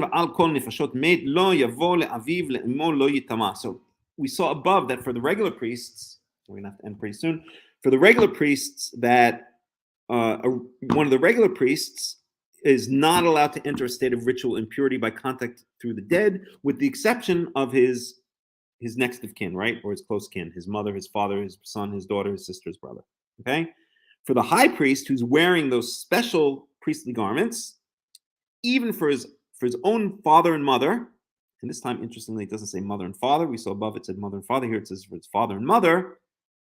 I wonder why that is. We could sit and try to pick that apart. Maybe because it's a not. Maybe because it's a negative, right? So for his father and his mother, he's not allowed to become ritually unclean, even for his own father and his mother. He cannot even attend to the burial of his own father and mother because he's the high priest. Okay, he must always remain basically in a state of ritual purity because he's the one who's most in contact with not just the outer area but the inner area as well, right? He's the only one who enters into the inner area to tend to the menorah and change the showbread and tend to the incense altar. And he's the only one who enters into the Kadosh Kadoshim, the inner sanctuary, and that's once a year. Unfortunately, we had to skip Leviticus 16, but that's on Yom Kippurim, once a year. Okay, verse 13. Umino mikdash lo yitzeh v'lo yichalel et mikdash Elohav ki nezer shemen mishchat Elohav alav ani Yahweh. So he should not go out of the sanctuary, but is this referring to in general? Let's try to.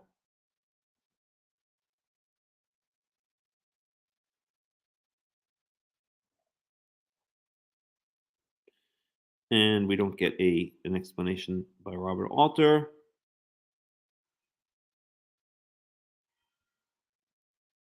Second verse 11. Verse 12. Min mikdash lo yitzeh v'lo yichalel et mikdash Yahweh. So, and from the sanctuary he shall not go out, and he shall not profane the sanctuary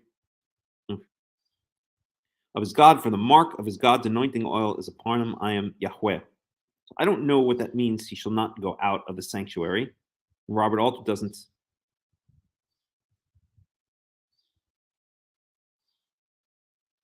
explain it anymore. Does that mean he's never allowed to leave the sanctuary area? I find that hard to believe.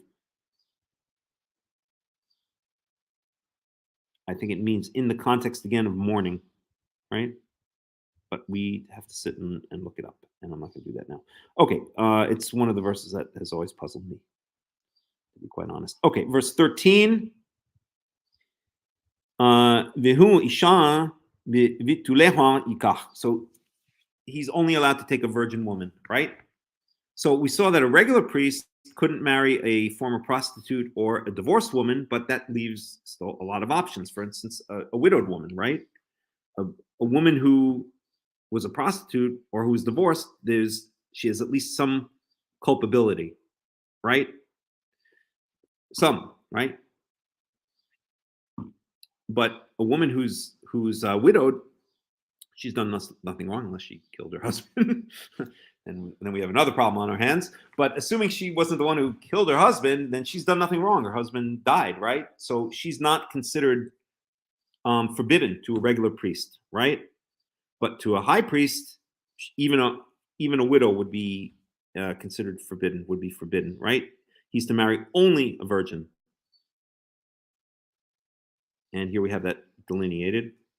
Almana grusha v'halala zona et ele lo yikach ki im betula mi'amav yikach isha. A widow and a divorced woman, halala zona, and a woman who has been defiled through being a prostitute. Et ele lo yikach. He shall not take these. He shall not marry these. Ki im betula mi'amav yikach isha. But rather only a virgin from among his people shall he take as a wife. Verse 15. V'lo yichalel zira'o be'amav ki ani Yahweh mikadsho. And in doing so, he shall not defile his seed among his people, because I am Yahweh who makes him holy. Okay? So, in other words,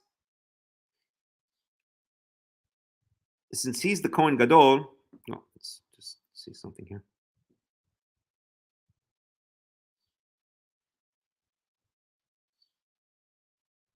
Right. So it doesn't explain it explicitly, but the way I understand this verse, and I think it's pretty clear, is that if he were to marry one of these three types of women, then lo yichalel zera'o, then he would profane his own seed. His own children would not be like pure in the pure sense, right? The level of purity that they need to represent the priesthood, because they're not just representing the priesthood. They are going to be, if they're the children of the Kohen Gadol, then, and Zera'o, one could claim, means specifically the sons, then, because Zera means seed or sperm, and it's talking about, as a friend of mine, a very knowledgeable friend of mine always says that often refers to, or maybe always refers to the patrilineal, the fatherly line, the male line, then one of those, maybe more than one of those, is going to be someday the Kohen Gadol, right? So if the future Kohen Gadol is the son of a woman who is not a virgin, then if his mother was not a virgin when she married his father, then in a sense that he's defiled. That's the way I understand this verse. Okay, verse 16.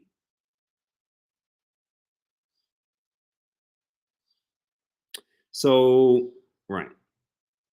Yeah, maybe we'll just go to the end of the video. No, it's getting away. Daber Yahweh el Moshe lemor, daber el Aharon. So Yahweh spoke to Moses saying, verse 17, daber el Aharon lemor ish mizaracha. So speak to Aaron, saying, any man from among your seed. Again, I think seed here is referring to specifically the male line. Seed meaning sperm. So it's like from father to son, father to son. Women don't have sperm. Well, and apparently they do. I've heard on Rachel Maddow the other day that women can actually produce sperm, and they can have penises and all kinds of interesting things. Go figure. At any rate, but back in Torah days, that was not possible. It's a brave new world, isn't it? The Doratam. So if any of the descendants or the seed of Aaron throughout the generations, asher yeh bomum, who has a blemish, lo yikrav lakriv lechem leElohav, shall not approach or shall not come near to offer food to his God. Okay, so you have to look the part, right? It's like if you open up I'm sorry for all these American references, like the Sports Illustrated swimsuit model, which I think now has trannies in it or something. I can't even use American references anymore. But if you were to open up a swimsuit, the sport back in the day, if you were to open up the Sports Illustrated swimsuit model, right, you're not going to see women who are like missing an arm or have burns all over their body or something like that. It's not to say that such women are not worthy as human beings and as women, and certainly can make wonderful wives and mothers, maybe even better than vain, pretty looking women. But it's not the look, right? A lot of things, it's not a good look. It's not good optics, I think they like to say today, right? One of the things about the mikdash, one of the things about the tabernacle / temple is that there's a certain aesthetic to it, right? The incense smells great, and the bread, the scent of the showbread, and the wafting of the scent from the reach nichoach, the sweet smelling scent of the sacrifices, smelling like barbecue. Not that I'm too into that. I'm a vegetarian and have been for many years, but whatever. And the beautiful clothes of the Kohen Gadol, right? There's a certain aesthetic to God's house, and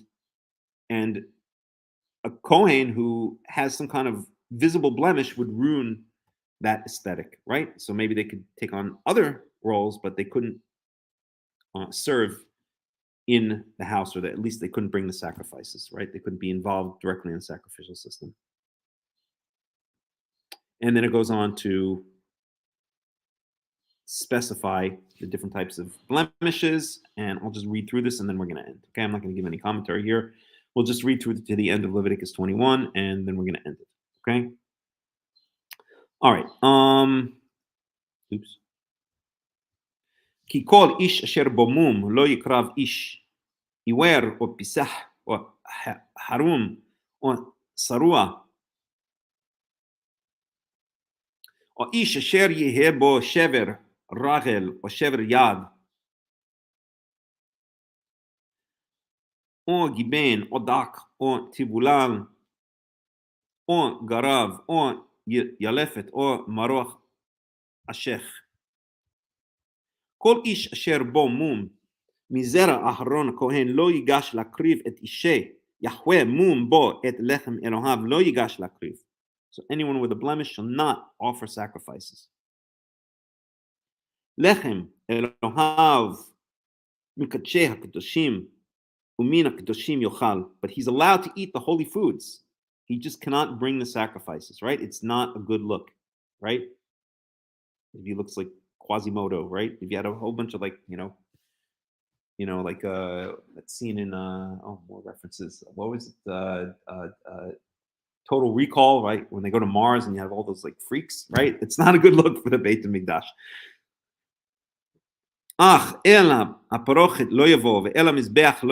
So he's not to come inside the parochet. Is the curtain that separates the courtyard from the inner mikdash, from the inner area. And to the altar he shall not approach. Okay, kimumbo velo yahalel et mikdashai yani Yahweh mikadsham. Okay, shall not profane my holy places because I am Yahweh who makes them holy. And so spoke Moshe to Aaron and to his children and to all of the children of Israel. And that's the end of Leviticus 21, as they all are an absolutely fascinating chapter, if you ask me. And with that, I'll open it up for any questions or comments. What is my mission? My mission is to make peace between the Alpha Centauri galaxy and the inhabitants of Zeptor 11. That is my mission. Okay, Solomon Zeor. All right, any questions, any comments before we end it?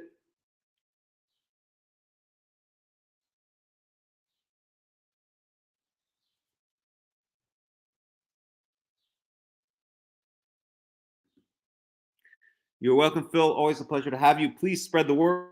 I would really like to have hundreds of people attending this shiur, attending this class. That would be nice.